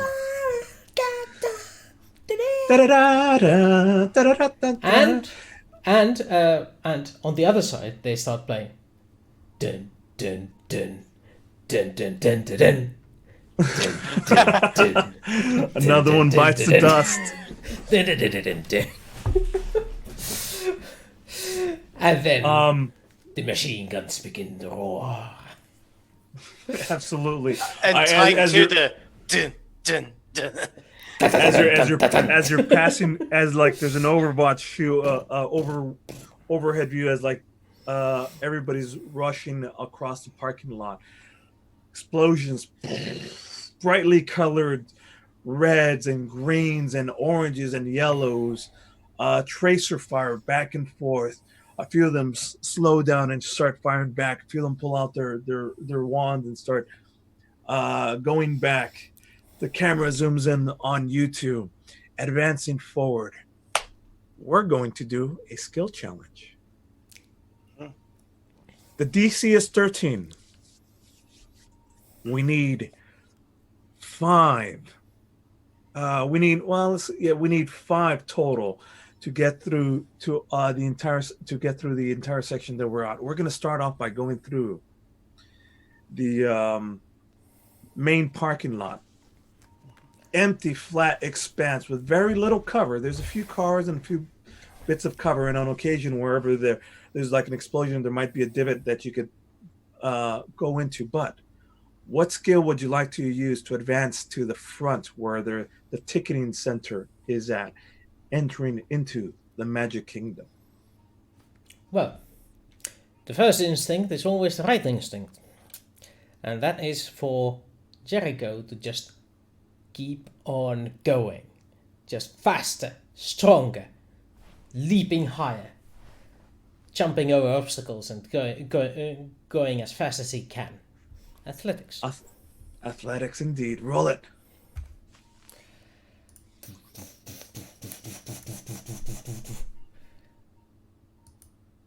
A 12. And I don't even have a bonus from donuts. I offer the donuts. No. It's rolling fine. Again, you're advancing forward, just like the attack of Normandy Beach in we're going to use the same imagery as Saving Private Ryan, that first rush. Explosions to the left, explosions to the right. You're easily able to dodge past a couple of sections. Just when you're getting to it, you're falling with you have a group of flankers with you. You get to like a bit of cover with one of the cars. Big explosion as it erupts. A few of them are splayed off to the ground, grabbing onto their guts. As they're open, a few of them are still like blown in half, still able to crawl across, and the camera pulls out showing just literally the entire upper half, their legs and below has been blown off, and they're just crawling from the top portion. You're there in like a divot section, being protected. You're holding, covering baby McGuffin. Your ears are ringing. There's dust and dirt spraying on your face. Your shield is blown off to the side. Your ears are ringing. Feng, you as well. It takes you guys a couple of seconds to grab your bearings. First one is a failure. Failure number 1. Okay. You need 5 successes. The DC is only 13. What else would you like to do to advance forward? I'm assuming it's not just every single one of them is going to be undead. There's going to be some of Carlos's Yes, main. absolutely. Yes. So what you're just going to see is Feng letting every bestial aspect of his nature come to the fray. Like, so he's. You want to roll an attack? Oh, he's wading in. He's brought, in this case, he's actually brought out his short sword on this occasion. Oh, interesting. All right. I like it. And he is just wading through, and it is just as much of it as just, Roll me an attack. Again, you need a 13 or better. Mm-hmm. So, short sword. Jesus. There's a lot of them. I mean, Yeah. There's this force of mages and soldiers versus So, you're going up a well-trained militia, MS-13. These are full-on gangbangers from South America. They're no strangers to weirdness. Human life holds no value for them. They sit there in the front, just blasting away shotguns, machine guns. You're trying to carve through them as quickly as possible. Yeah. But there's an overwhelming force. You get to a spot where you can feel your bulletproof vest from this distance. They're hitting you and they're pinging you, and it's like the bullets are flying off. There's like streaks of blood and all that. Yeah. You take some damage from you go in face to face you take down a few of them, like 3, 4, 5, quickly, easily, but then quickly they're overwhelming. It's just a wave of humanity. You essentially do more. You spend more time slashing them than advancing. Yeah. You hear Rasputin in the back. Forward! Everybody forward! Leave no man standing behind. Let the parking lot flow red with the blood of our enemies. Forward! In which case, Rasputin grabs like a gnarled, what looks to be like a wooden branch that's all gnarled and twisty as like his wand. Just makes one quick sweep with his hand across, and as a wave, like all of these, like 5, 10, 15 soldiers or of enemy soldiers of MS-13 are just blown back a good 20, 30 feet backwards, creating a path for you to move forward. Fang, you're going to take a total of damage from that, though. Yeah. For that failure. You're going to take... Shoot, I just lost it. You're going to take... hang on. Where'd it go? God darn it. So you have these all labeled with, like, dings. Yeah. And literally, it just ripped off. Lost my space. Yeah. Oh, there you go. Okay. Total, not too much. A total of 5 damage. Okay. And that's after it's been reduced. Everything's been reduced to half. Okay. And this point, Jericho gets up. Forward! Now is our chance. In the name of Baylor, they will fall. At the mention of Palor, the sun's out. It's daylight right now. The clouds part open, and light shines down. Your next one, roll with advantage as you're moving forward with your sword out glowing. Yeah, I was gonna go with persuasion to keep these mages going. Fantastic. Let's do it. I didn't need it. 22. Didn't need it. There you go. Yeah. With that and anything special you want to add to that?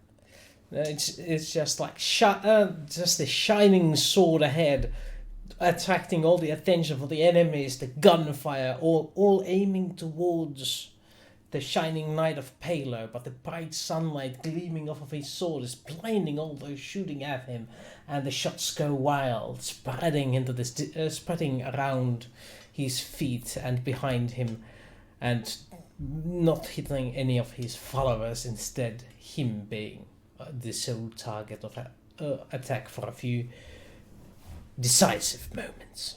And it absolutely works. Your plunge forward, the entire attention of the enemy force is just, pushing forward. You're a single bright beacon of light, allowing the flankers from the left, Blinky and Froggy's squads to advance forward. While you cause a distraction moving straight forward, they're able to flank around and overwhelm the first wave of attackers, allowing you to reach the ticketing booth section. Once they're looking back, there's just 20, 30 bodies on the ground. Some of them still moving, some of them still squirming. A lot of them, though, unmoving. The rest of the squads line up completely using the natural cover of the fencing, what seems to be ticketing booth sections, as well as there in front, the entrance. It's a sort of like you see past the cover that you're at right now, when you take a look, there is a garden, nothing but flowers, and it's almost in the sense of a garden clock, I think it's called. Anyways, there's a whole ginormous section of flowers. Behind that, there's what looks to be a little Big Ben area, and a building behind it, and there's an entrance flanking to the left and an entrance flanking to the right. But you made it to this point safely here, overwhelming the force. Okay, we've made with the hard part is done. From this point forward, you should be able to put on your disguises and advance forward. He pulls out the map. Over here, through the right, there is a facility where the disguises are where the disguises are set. Go there, put something on. We will continue on forward, creating a distraction from them, allowing you to sneak through. Any questions? You lead. Go, follow. He shows you. It goes over to the right. The mages on the left side, on the left and on the east and the west side, on the west and the east side, start flanking outward, creating havoc and destruction. In the background, you could see flashes of lights, different color lights, screams, machine gun fire, explosions. Meanwhile, you two go into a room. You burst it open. It's lockers, clothing strewn about. There's tons of Magic Kingdom style costumes everywhere. Ducks, mice, princesses, whatever you choose. The camera like scrolls through all the choices as you two are looking with your mouths open agog at the selection and weirdness of this room. Cut to your reactions and cut to your choices. This one looks big enough to hide me and the baby. I'm pointing at Black Pete. Black Pete. Love it. Oh, right. I think I know. Yeah. Despite the name, is not actually a black person. It's a very black person.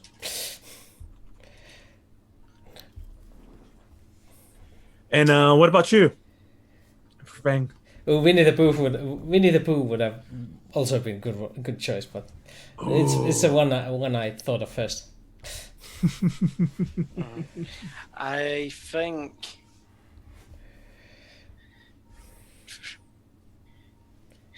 Just think, what is the thing I'm looking for? Tigger.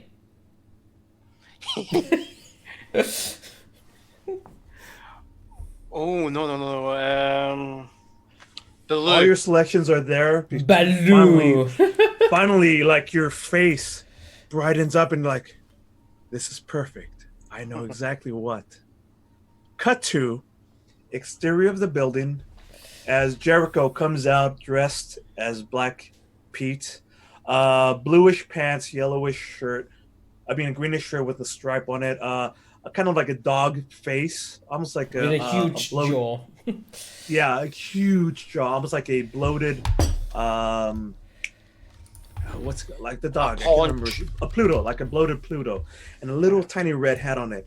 The eyes are big, and from there, cut to your point of view from in there, you could see you could hear your labored breathing, and you could see like a little bit of a screen that, from your point of view, what you could see outbound. You step out, look towards the entrance of the door, and now comes Feng, dressed as.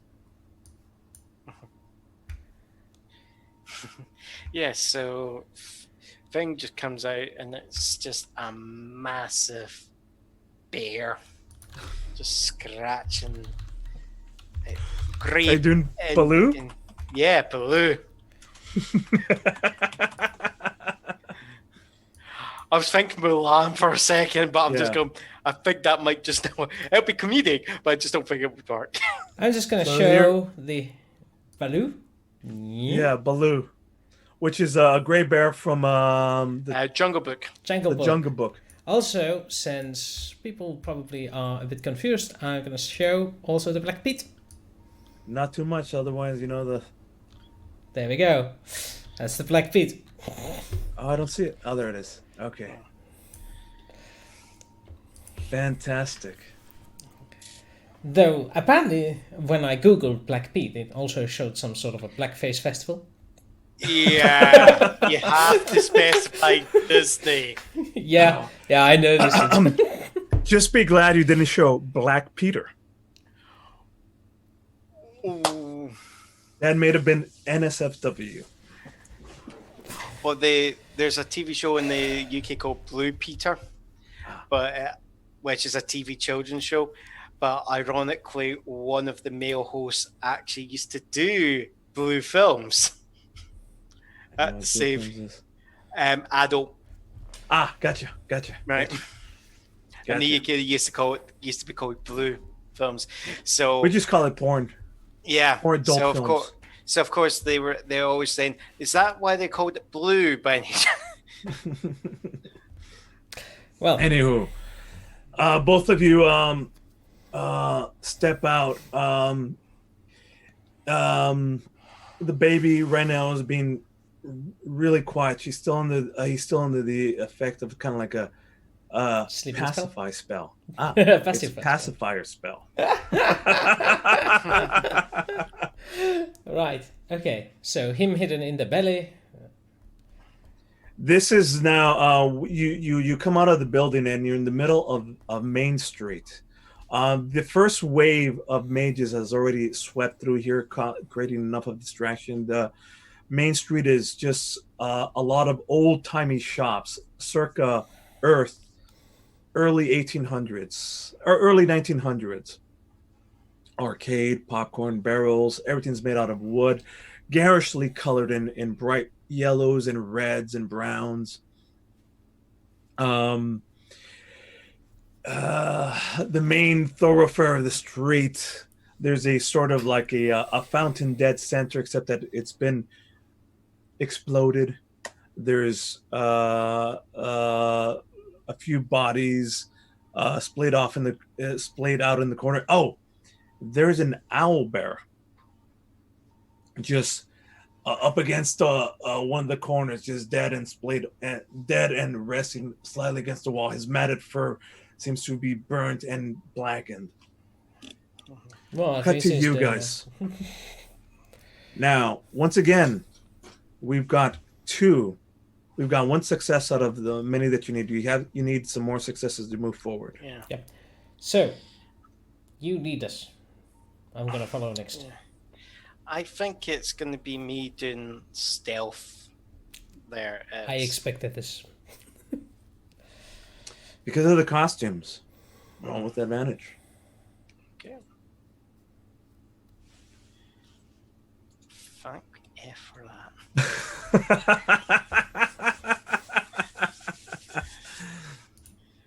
Thank Disney for that.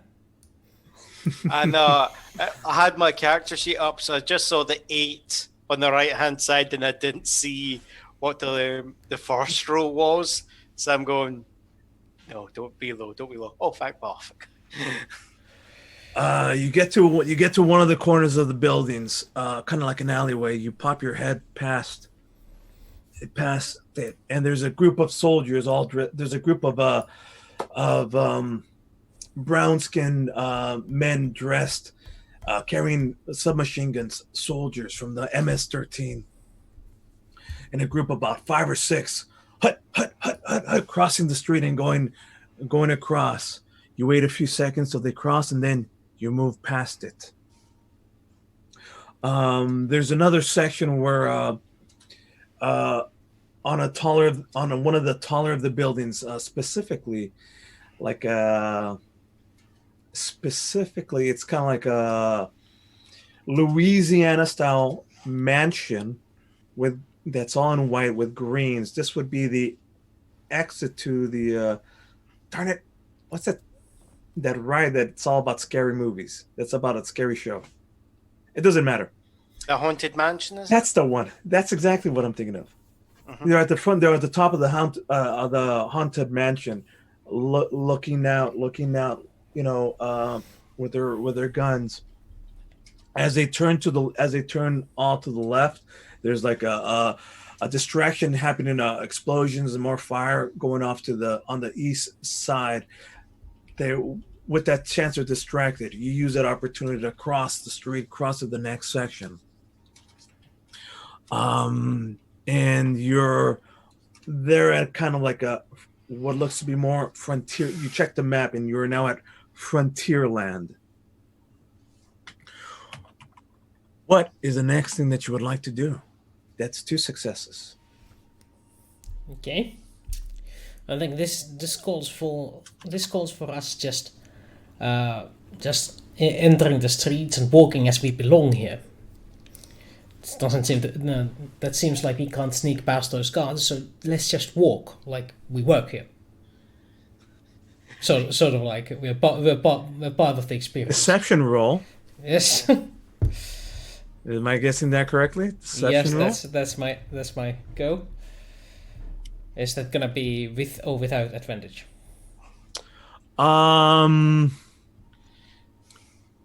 Let's go with advantage because you guys have the costumes and it's working out pretty nicely for you guys.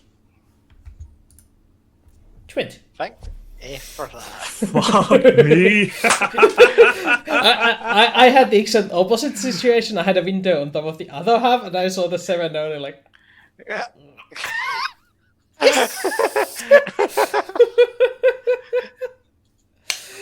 So you could from where you're at, you could see the from where you're at, you could see the where you're supposed to go to. It's the big castle in the center, except that the whole surrounding area, it seems to be blockaded by, and there's a few soldiers there as well as a couple of hellhounds there as well that are they're monitoring the location. You seem to like catch you go to you start moving forward nonchalantly to see if you could pass through, and they put out a hand. Don't go this way, blocked off. Take the Tomorrowland way. There's more agents there. The enemy is being set up there.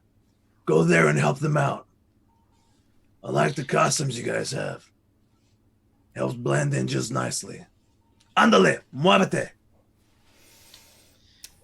And you just see like whatever weapon I'm raising, I'm just raising. You know, I'm raising my short sword, going, and just fall off in the direction.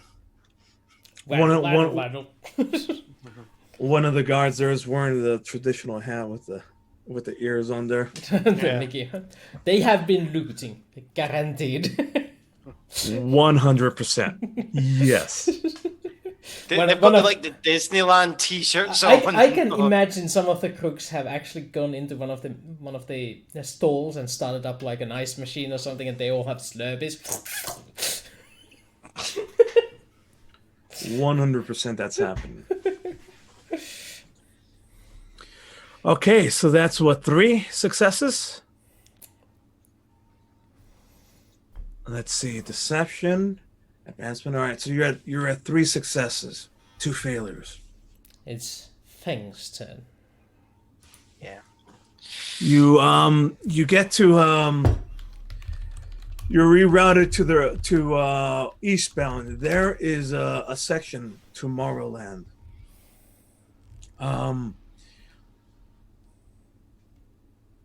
Once again, the buildings are very weird, round buildings, open sections. The buildings aren't square. They're all white or sort of a concrete blue, painted in light pastels, very futuristic looking to you guys.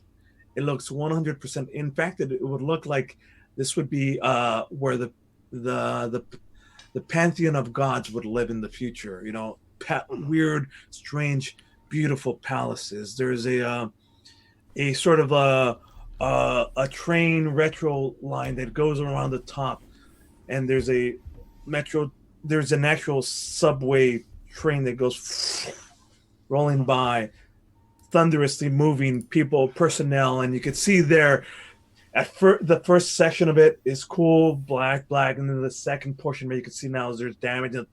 The last of the trail section is smoking and there's fire as it's going along through. There's a sort of a weird rocket style ride where like rockets go up and down and up and down. It's going in a circle. There's a lot of movement and there's music just playing in the background. It's very futuristic, weird, odd style music.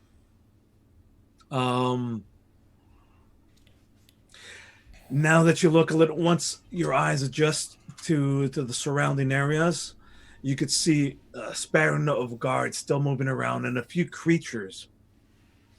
There's a few there's a few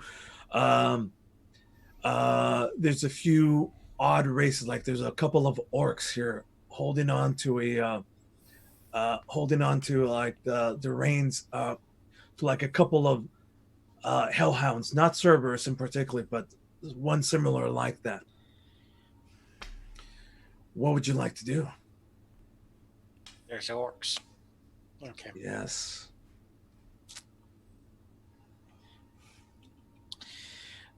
When I see the orcs, the head of Baloo is just gonna come off.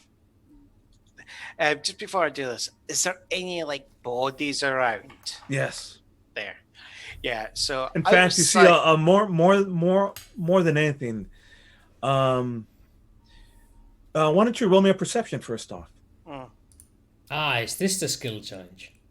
No. Unless you wanted to be. It could be. No, it's eight. With an 8. You recognize a lot of bodies, specifically a lot of the mages. In fact, you recognized one of the leaders that was leading the force on the right. You recognized the mage Frog Scanner, dead on the ground, his body splayed open, face up, a look of aghast, burn marks all over.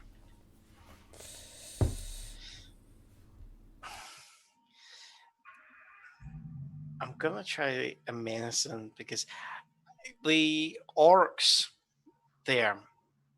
How clean do they look? Are they covered in gore or are they? They've been in a fight already. All right.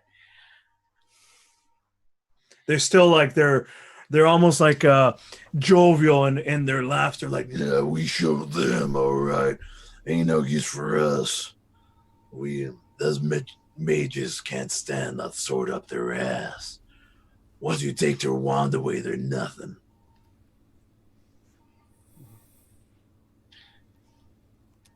Yeah. So if Frog Scanner's body is out of sight, he went to the east. I mean, he went to the west. You guys went east. But is he out? So is the body actually out of sight of the orcs? That's. Do you need it to be? Yeah. Well, what I'm going to do is either that, or I'm going to like drag. However you want to do it. However you want it. Either in the sight or out of sight. However you need it to be. Out of sight because I don't want them to actually see what I'm going to do here. So what's going to happen is... Please play with the body of Frog Scanner. Yeah. I'm going to let you take the actual blood, mat the costume in his blood there. And it's make it like get his arm, put it into like the blue mouth there. And I'm literally just gonna walk it as if I'm just gonna shake the body about. Oh, I see. It's like you're carrying him? Mm-hmm. All right. And it's like me just shaking it about, and it's just as I get up to them, right? It's like I'm just gonna drop the body, rip the mask off, and I'm just gonna. Well, are we gonna eat them? Oh, I like it. They're fresh. And a couple of the orcs like, oh yeah, get some. Well, the boss didn't say nothing about eating them or not. roll me. What'd you like to roll? I'm going to go and say, yeah. I think I'm going to try a deception. I'm going, yes. There's more bodies. They're now juicier than this one. Yeah, that way. Yeah, point there. If I can assist, I will. Okay. Why don't you roll me? Are you doing a persuasion or a deception? For me, it works either at the same negative for me anyway. All right, So- because of all the help and because I need this to go forward, let's roll with advantage. Yep. I just see it being more me like trying to persuade them. I'm trying to encourage their bad instincts there,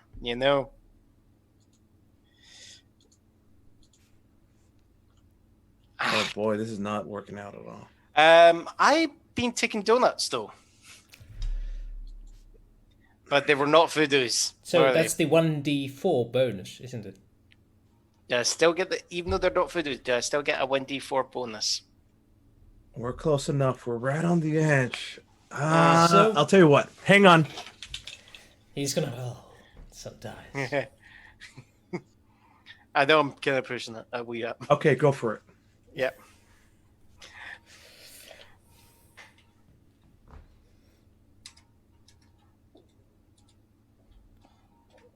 Yeah, so 4. Carlos is magical at the moment, so sparkling. Yeah. It's the lights. It's acting weird. The problem is outside my daylight, like I face a window and it's like, oh, it's bright. But we live in Portland where it's like it's bright for 5 minutes and then 5 minutes later it rains and then 5 minutes later the sun comes out. It's what it is. Yeah, that's Scotland's way. Like, I joke, like, Vivaldi writing the Four Seasons was based on one visit to Scotland for a day. All right, so sure enough, with that, they like start digging in, and you see like you spit out the body of Froggy, and they're like, yeah, brother, let's join in on this, and they start just munching down. They rip off an arm, and they just like start nibbling on the arm itself. His eyes are still like open and mouth open as it's just being tossed around. The camera slowly zooms in as the two orcs are just like ripping clothes apart and starting to tear them up. The camera slowly zooms in on the unmoving, open-eyed, dead face of Froggy as it's being chomped on and then pulled out of frame. Cut to you guys moving past it. One more. Sorry, Frog Scanner. Well, I'm not. Has Froggy been teasing you or something? Oh boy. Yeah, if you read it, it's hinted that orcs are nasty. They are nasty. Froggy is okay with fang biting. Yeah, but I'd pass you on. Oh yeah. Yeah. Yeah, you're that kind of a boyfriend, eh? Thankfully he's dead. Sorry. You rush into one of the you see as they're being distracted there's a set of doors open into this weird building. You pass in and it's dark with a lot of like flashing lights and like a lot train tracks all in a ballish form with the train just going like passing through. You're in what is it, Space Mountain. You're in Space Mountain, a circular building with nothing but train tracks in the middle. You're in the back scenes area where there's a little bit of low lighting. Above you all around is just a train that keeps moving at incredible speeds. You can see on the other side there's another door open leading past, and from there you could see daylight and a destination where you need to get to. the music in here is playing a Dick Dale surfing song. But you're out of sight. You're in between Tomorrowland, Space Mountain, and towards like a big old mountainy area. But either way, building from one side, exit on the other side. You have to get through. How would you like to cross through your last section? Through the building. We're gonna go through a building. I know it's locked, but that's why I'm trained in opening them. Fantastic. Traditional tools of the trade out. The lessons of the locksmith into action.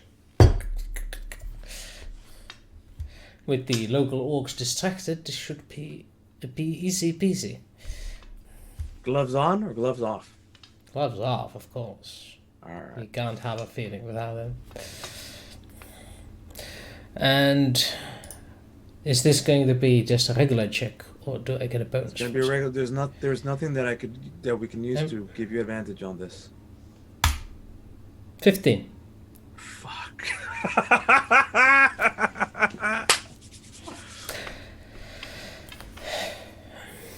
With that, the doors open. They're like these doors are almost like glass. Very, very tough. That's why you're kind of able to see through to the other side. As soon as you open it up, you step through. The music now hits you. The Dick Dale song calmly. You hear the whooshing of the trains. You feel the air conditioning cooling hit you. And finally, I mean, you've been in these costumes. It's been hot, humid. In fact, McGuffin at this point starts to you feel him underneath your shirt start to squirm and squirm. The camera zooms in like on a close up of him, and it's starting to just about to start crying. The doors close from behind as you step through, and inside here, again above, it's just like as if you took a train track and just squashed it into a ball and just let it float in midair as this trains is just moving past forth. You move through here easily, get to the other door. It's closed, but you can see like two bars where you could just push forward and open it up. Before getting to the other side. Before getting to the other side, the train stops. The music goes to a slow. The air conditioner still is ticking, feeding you the cold air. But along the speakers, you hear Arkhan's voice. It is futile. You're only prolonging your own death. The bell has rung. It has started. Soon, these 500,000 undead soldiers will be under my command. The humans of this world do not stand a chance. Stop now. This is your last chance. Join me. Drop down your weapons and I will spare your pitiful lives. Otherwise, I will eat your flesh. The ride has fully stopped moving. Emergency lights are now blaring. Klaxons, you could hear. The door still lays there in front of you, closed. Any last preparations you want to make before you step through? You know that on the other side of this is the castle that you're looking for.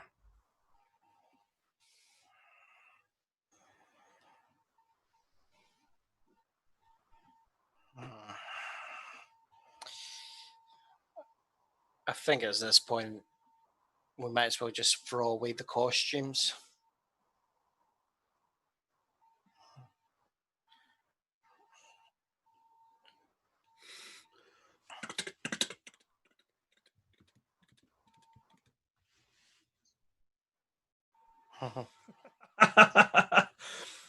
um,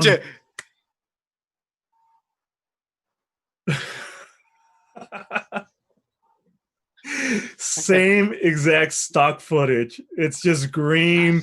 The sun's behind. Even though we know it for sure that it's noon, here it is, like in silhouette.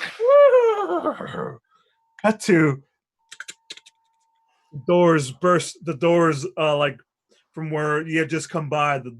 The horse just comes striding You up. just see a next to fire exit door burst open. you. It's like, what, son?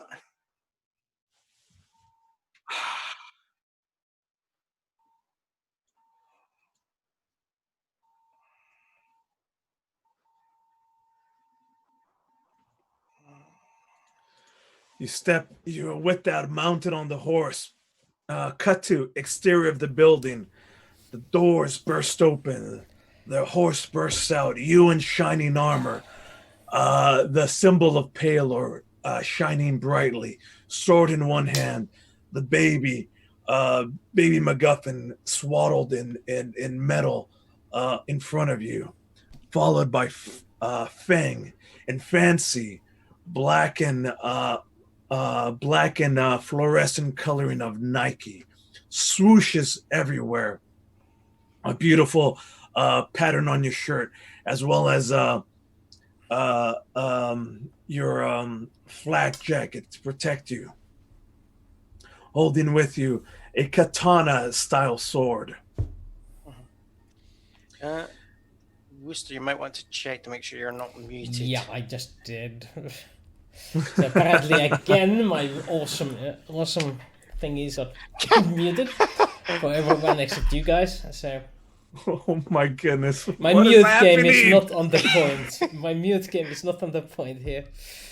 Oh Yeah. my goodness! This is the thing that's throwing us off because we can still hear him because the mute for him is not on Zoom. Yeah, It's it's on his annoying OBS. because I can't get my own. He was voice from- saying the stock footage one more time. The stock footage of the horse comes out of the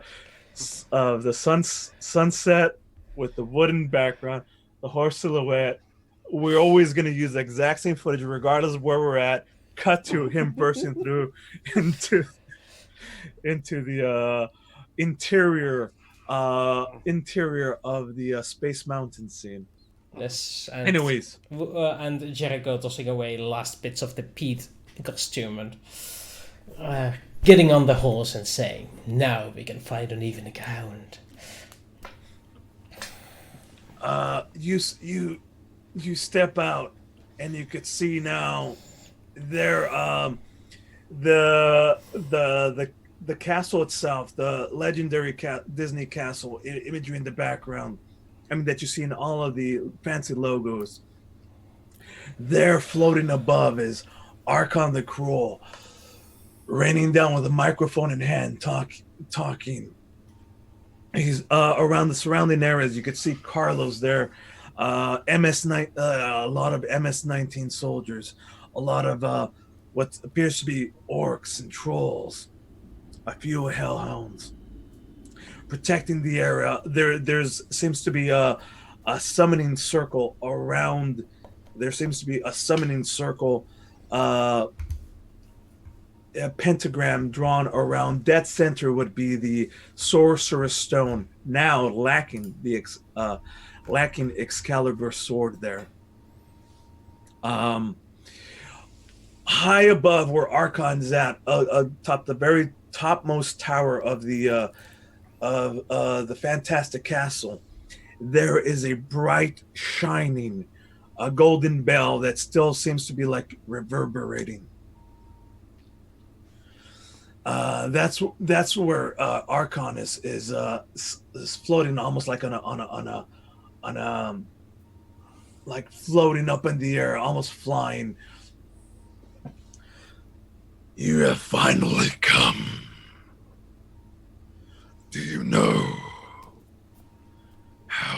this world how I brought this world into overtaking it into my domain.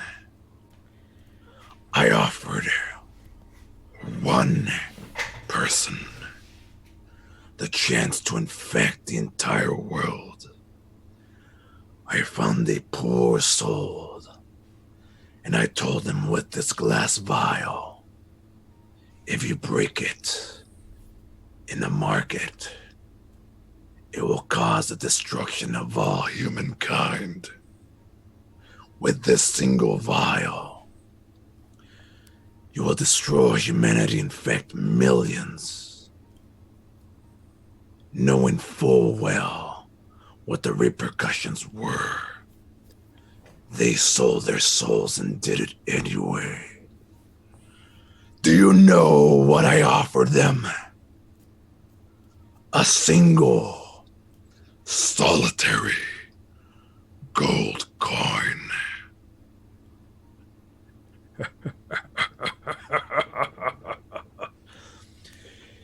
And now, Boom! He rings the bell one more time. A loud peal. The loud peal of it goes. What was once before the nice bright sun, all of a sudden, like a thunderstorm clouds start gathering around. A maelstrom start effect. The light starts leaving. Where it was bright noon a few moments ago, now it's starting to seem darker and darker and darker as the storm clouds form about. From the far distant lands, you could hear like almost as once as a hollow, long, held out moan from the surrounding areas in trances. I mean, a moan of 500,000 zombie monsters all in crowd out in one loud voice.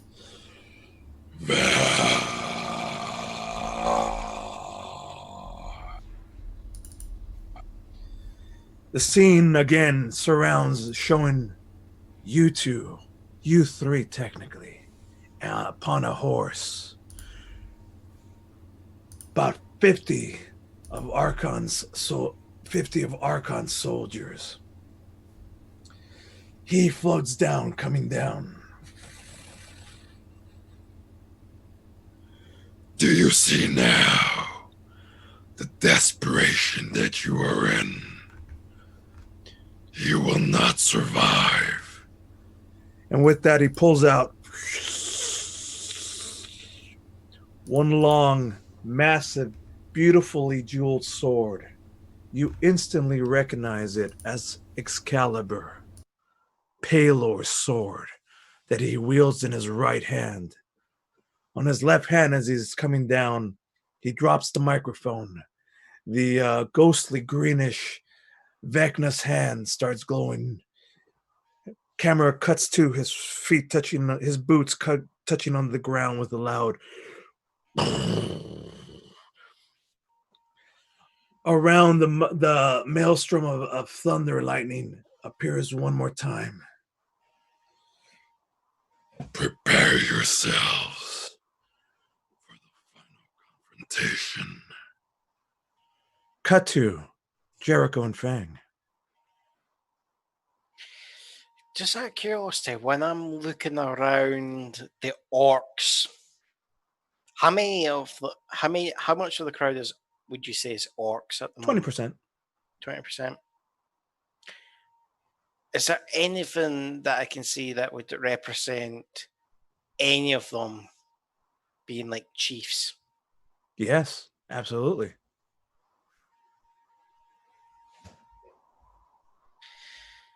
They're wearing, you see like two of them are wearing a standard, like it's a red sash going across their waist and also across their chest. They have a little bit of better armored, leather armored and furs. The You recognize that they have like if somebody dipped their hand in red paint or white paint and put it up on their face. Now Yeah. they have like a ghostly whitish Outline. hand painted on there. That you absolutely recognize this as a symbol of authority. Oh. The camera zooms in on you, looking at them, cut to the orcs, cut to the crowd. About 20, 30 MS-13 boys and shotguns, pistols, submachine guns. I am just going to toss the short sword right at the feet of one of these chieftains. Sting! He looks down.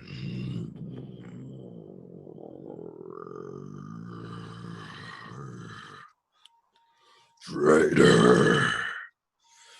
Kill him! And the chief that you see now with the white forest steps forward into view. And that's where we're going to pause for today's episode. We'll see you next time for the final confrontation.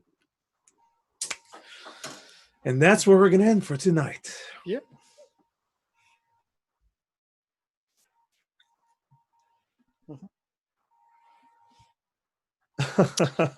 It's getting hot in here. Muted again. It's my mute game is strong. Too strong.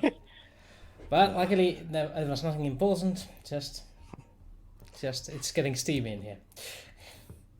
Yeah, hence my joke. Actually. Give me a few seconds while I do the thing to Yes, fix my yeah. stuff. Yeah. Yeah, it's warm. Woof. Well now, aside of me being constantly muted, what do you think of the session this week, ladies and gentlefolks?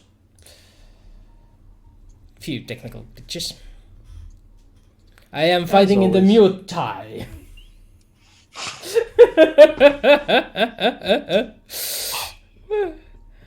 That would be a totally different competition. You'd think so, but no. It's the one who can keep his mouth shut who is going to win. Yeah, it's the one who keeps his mouth shut as he's getting beaten up. Yeah. The first one to let out a gasp of air. That's why Walker Smith Loser. lost the first fight, because he could keep his mouth shut. That's why who?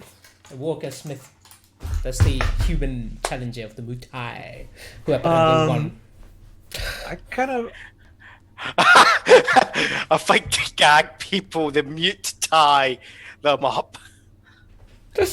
I've just got this image that you're just, both of you are like standing there with ties like stretched between your... Froggy, you're welcome. I killed him.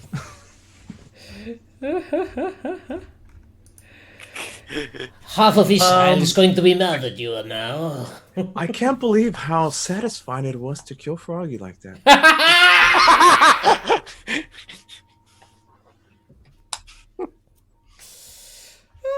Quite satisfying. Yeah, and it's even more satisfying when I use something like a ragdoll. Yeah. So, Well, I hope you had fun on this episode. I had fun. I got to beat Pete.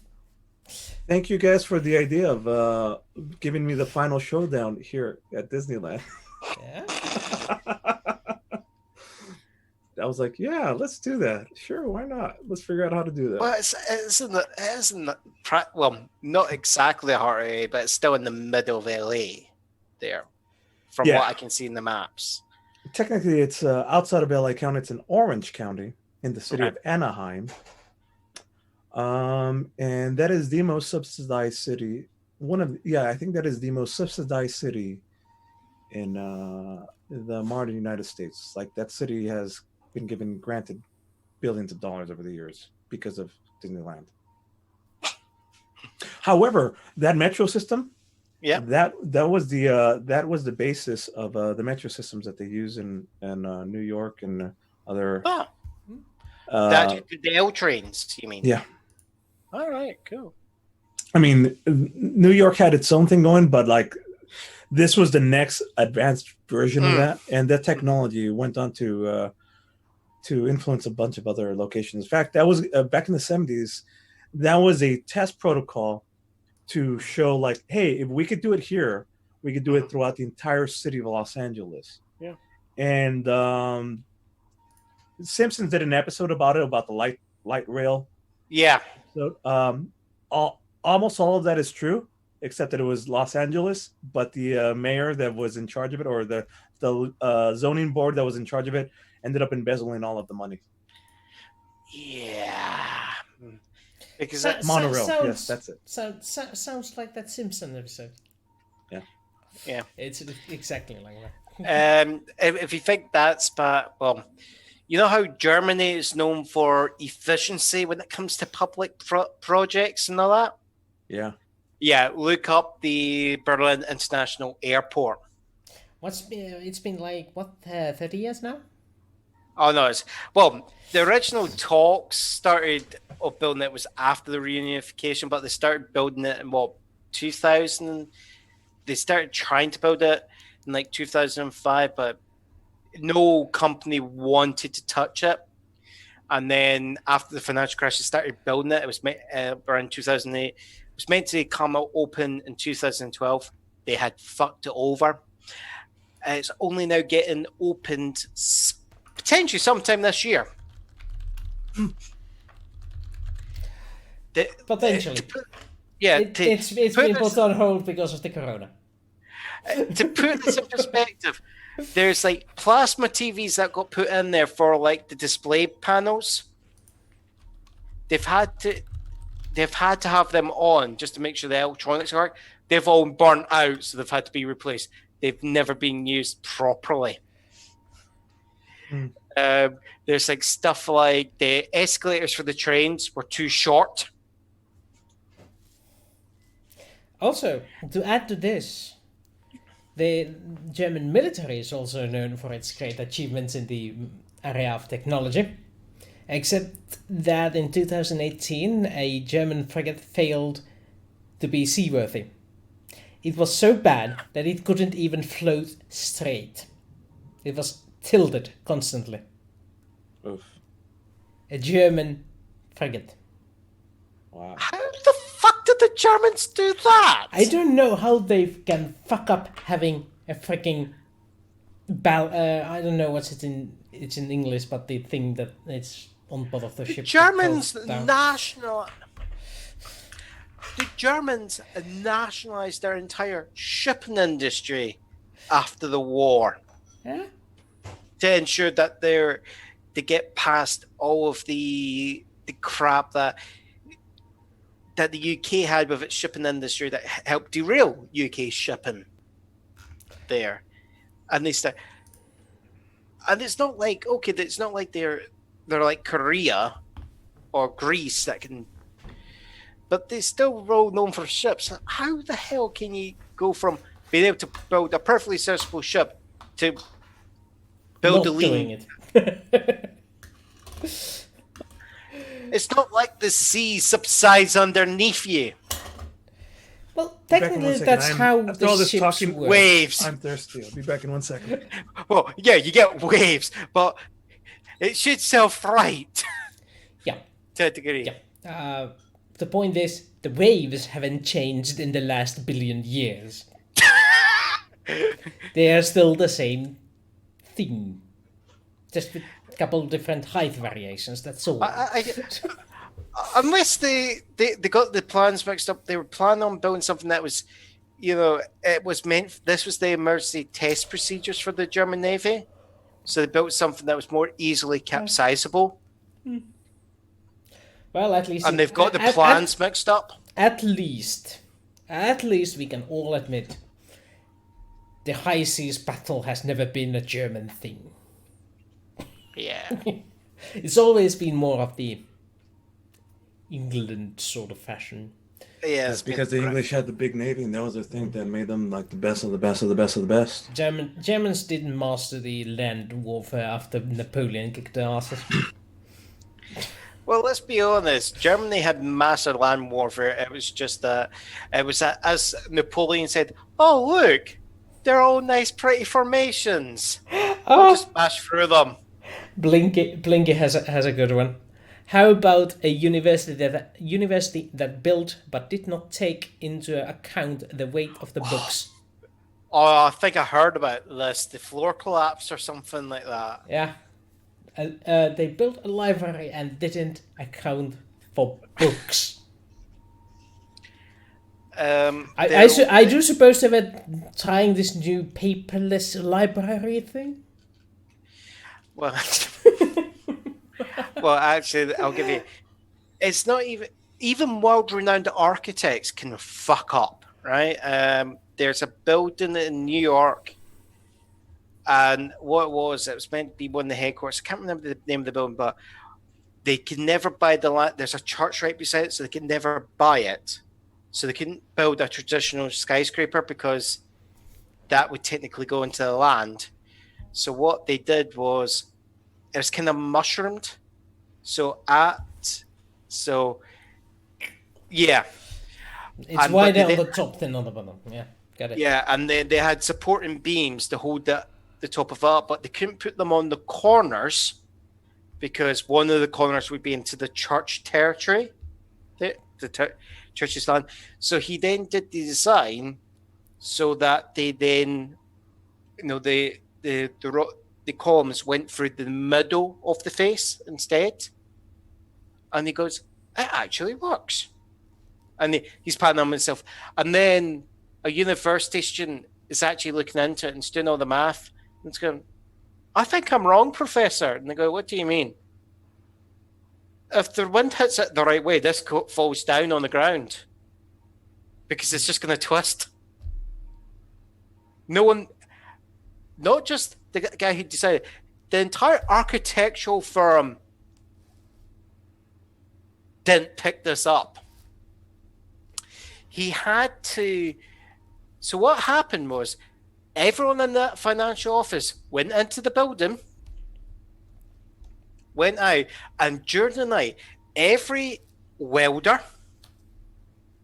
anyone that can do emergency repair work that requires metal work, it wasn't just for New York, it was New Jersey. It was not just New York City, it was New York State and New Jersey was brought in on the quiet during the night to do emergency repair work in the night, and then they would hide up of it because the last thing they wanted to do was cause a panic. And they were then he admitted his mistake. He presented the option, but at the same time, they didn't want to go, yeah, we put up buildings there without realizing we're building design flaws, because that would just scare the shit out of everyone. Two things. Sorry to interrupt this fascinating story, and I love it. A couple of questions. Number one, how's Zimmy doing? Jimmy's doing fine as far as I know personally, and he's moving and getting settled in a new place. Should be back in operation in about a week or two. Yeah, he's moving fine. He's got internet, although it's slow. Was the last I heard. Yeah, and he got some shelves put up. Oh yeah, apparently Zimmy is not going to be having a cable internet for quite some time and has to rely on mobile internet. Yeah. Really? Yes. Are we losing Zimmy? Oh no. Not losing, but the possibility of him not being present might get stretched a bit. A wee bit until he gets that resolved. We may just have to extend the lifeline on Feng and Jericho for a while. Just kidding. We'll have to come up with a new story. Yeah. I'll come up with a story like this. Yeah. Next. All right, next question. How are you going to fight Arkhan or distract him long enough for Jericho to throw the baby at the stone? You will see I'm curious as well. In a week. Well, about this time, a week from now, you will know. I was hoping that with me throwing the sword at the feet of that chief that would cause them to accept a challenge that the orcs would potentially would respond to. You know, I like that. Well, you know what? I like the sound of that. We'll find out. can Twitch ban you for baby chicken? Well, But Can I they point technically out- can ban us for anything. They can ban us or anything. But I'll point out that films, countries have allowed The Wolf of Wall Street to show, and that shows midget tossing. Midgets are adults, though, so Yeah. if it's a But at the consenting same adult, I don't give a toss. wait, time out. I don't understand. Is it tossing midgets illegal or something? Why wouldn't they allow that in the film? Yeah, if it's a consenting adult, who gives a toss? What they're doing, they've turned it into like a. Have you ever seen the scene I'm talking about? Oh, I know. Yeah, come on. Me, Yeah. a movie guy, not seen. Yeah. It's like one of these scenes where you laugh at it when you see it, and then you go, actually, that's on so many levels wrong at the same time. Question: Have you seen the movie Twins by Arnold Schwarzenegger and Danny DeVito? It's been a long time since I watched it, though. Me and the missus just watched it before this show. Isn't it such a good movie?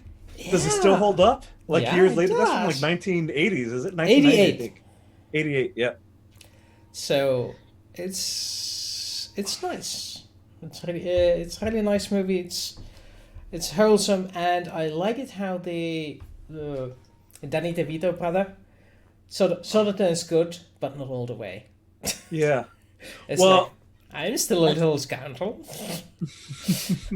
but I think I saw Arnold do an interview recently. I don't know. I've been kind of getting into Arnold lately. Anywho, he did a interview recently, and where he goes over all his past careers. Like, oh yeah, I just done this movie, Conan the Barbarian, where they need me big buff guy, and a couple of action movies. I think it just done Predator, and he's like, I don't know, I kind of want to do comedy.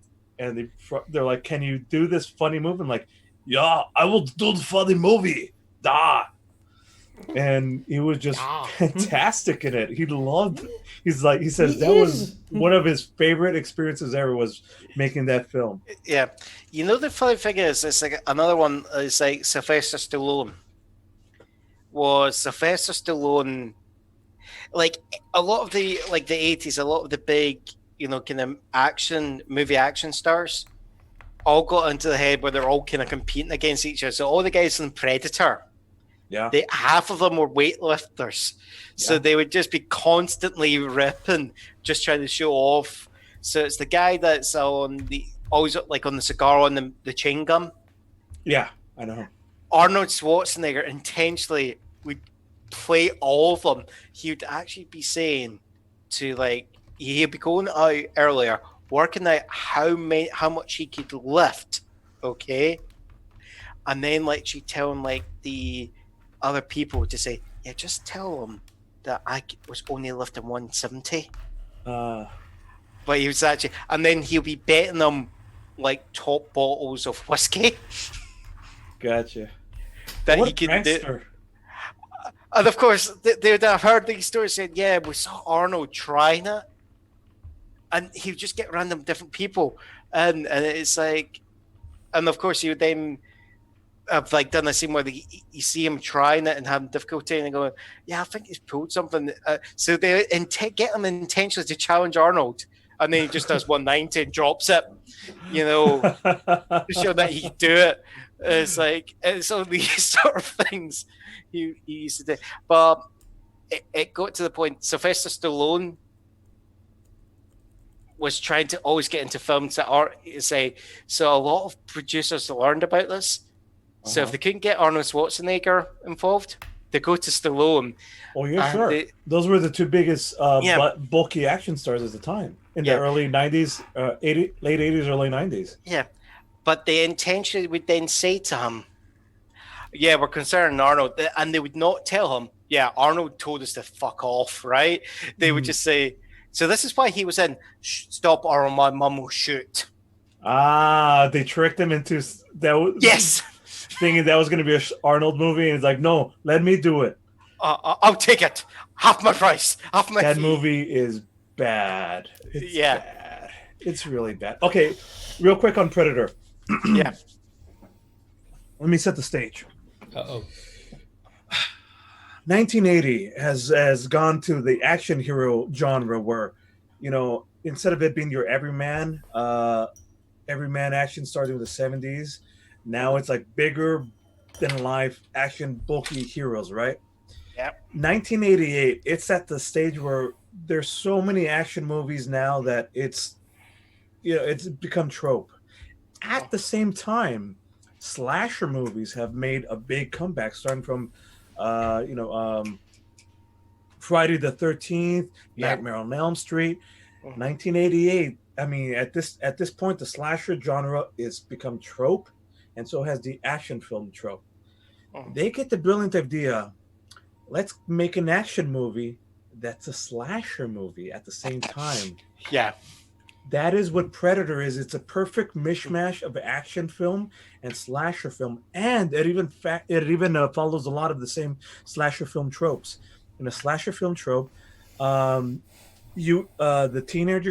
teenagers have sex and then they get killed in horrific, evil, terrible ways.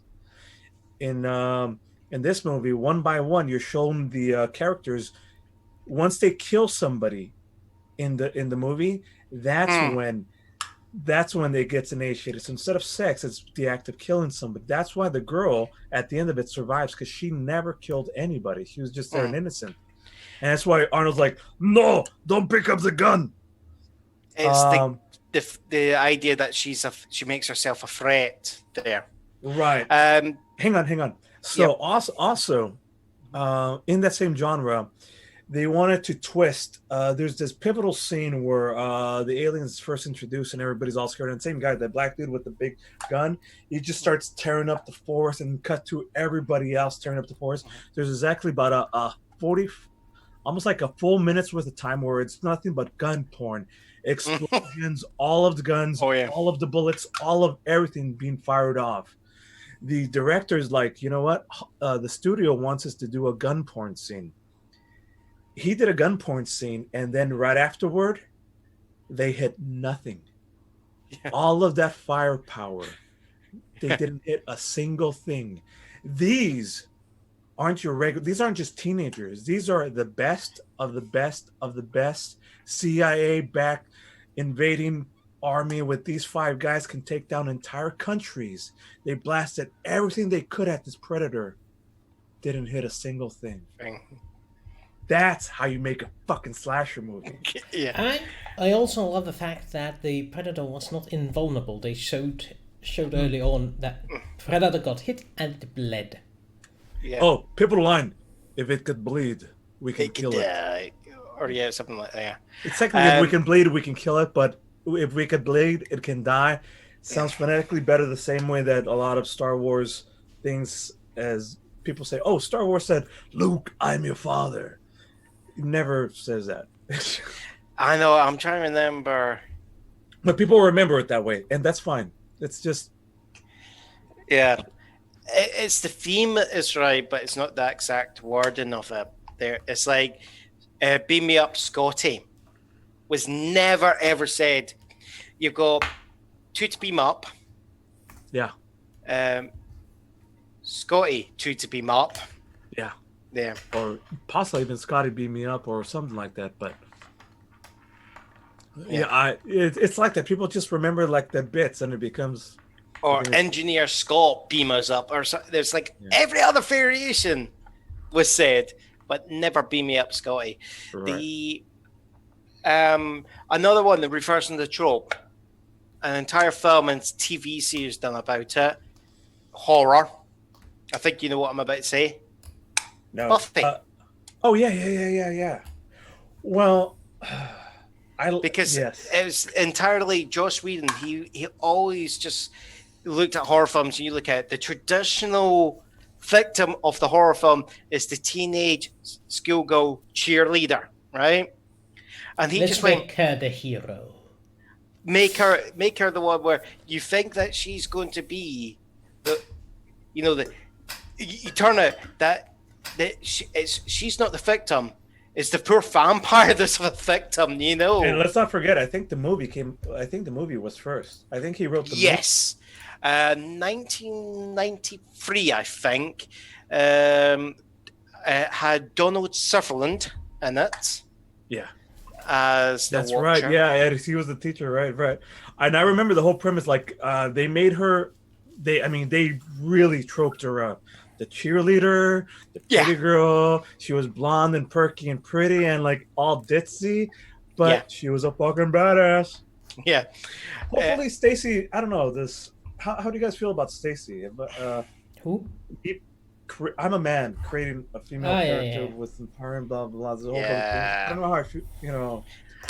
Try to make Stacy almost like Buffy, but it's one of these arguments. I'm trying to remember. What was it? Isaac. The word, Remember Isaac Asimov? He never really wrote women characters because he actually just admitted, I'm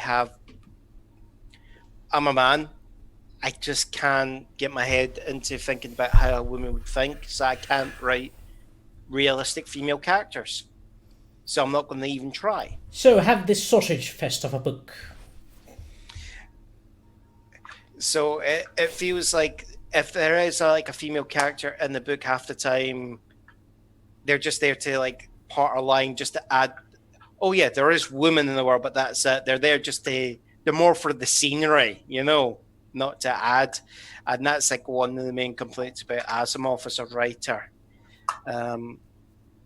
Froggy says he likes Stacy. Yeah, she's not. I did not want to put a damsel in distress, but also wanted to not have her solve all your guys' problems for you, but more of her literal intended role is exposition, and to be your guide and the stand-in to show you like, hey, I am your guide through this unfamiliar world that you're. I think what you were saying is I think Sigourney Weaver in the first Alien film, not Aliens.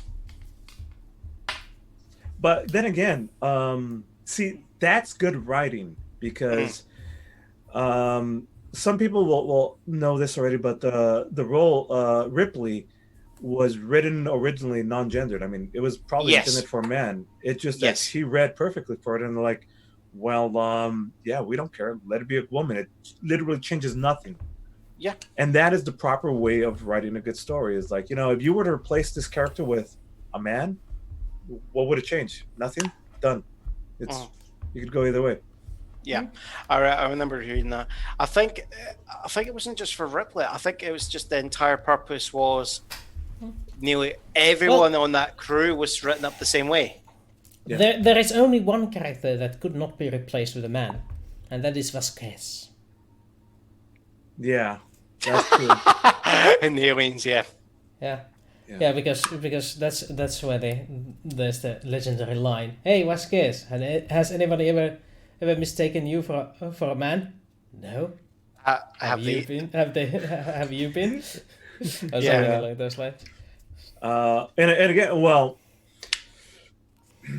I don't know. Maybe I get too much into this, but I like to introduce my characters with what they do versus what they are. You've noticed, like, I've introduced characters, and I kind of make a big deal, like, okay, this guy's gonna be badass, and I lead up to it.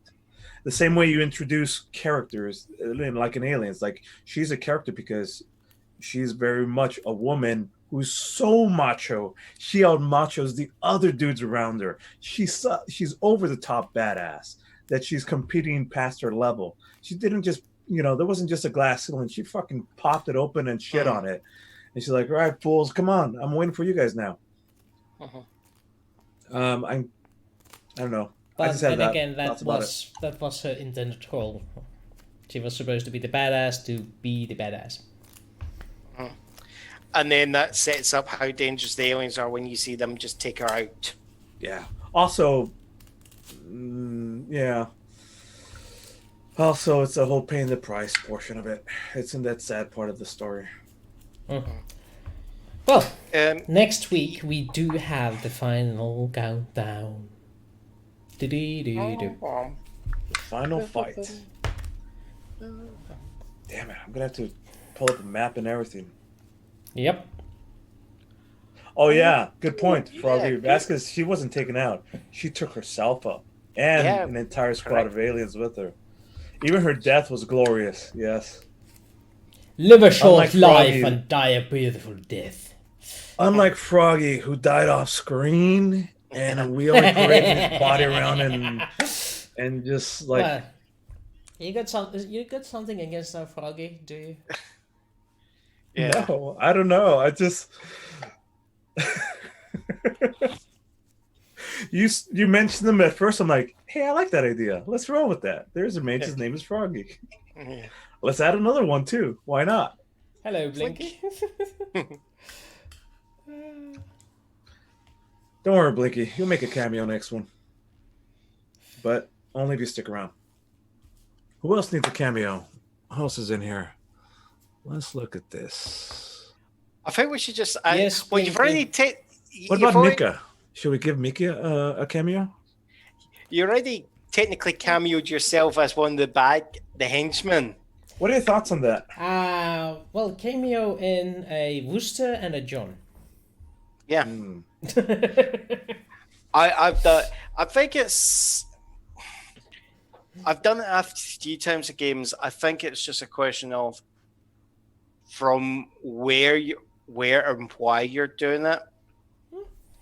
That's the thing you've got to be careful of. The best thing to do is don't do it when you're like, if you're maybe pissed off with someone. Never do it with them, because if they were to ever find out, Hmm. that can just, if you're ever going to do it, you do it with someone where, it's someone that you've got a good relationship with, like there's like, our eternal GM in my group, Jeremy. We just had, he is a very nice man, right? Very polite, proper. We just had this joke when I was doing like a dinner dressing game, and I just had it in my head that it would be okay. He's a criminal, but he's a drug lord, right? But at the same time, he won't get the kids involved in it. He runs like football leagues for the kids to keep them out of it. It's the neighborhood friendly drug lord.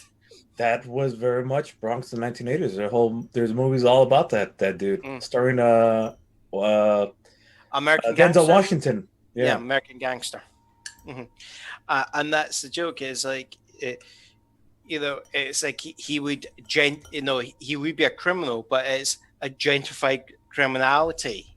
To make it respectable.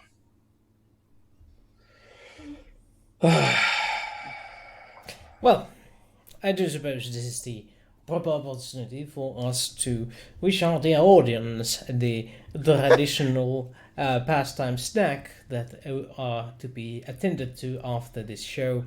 Ah, right. I was wondering why Blinky was talking about the names of the astronauts. They're taking the piss. I didn't pick up on that. Bob and Doug. Oh yeah, yeah, Bob and Doug. That must never came over to the Rick UK. Moranis. Oh no, Rick Moranis. Yeah. Well, either way, it's high time we let people loot. Oh yeah, fuck And, yeah. and if you guys do want us to host a 3-hour movie talking session at some point, please join the Discord and give that feedback to our moderators, aka me, Zimmy, and these are the fine people over here. I'll pop in now. And if you do desire movie talk, we will stream that. We will definitely do it if there is demand for it. But there has to be one first. Until that, I wish you all some delicious bonus nachos. Bonus nachos, everybody. Bonus nachos.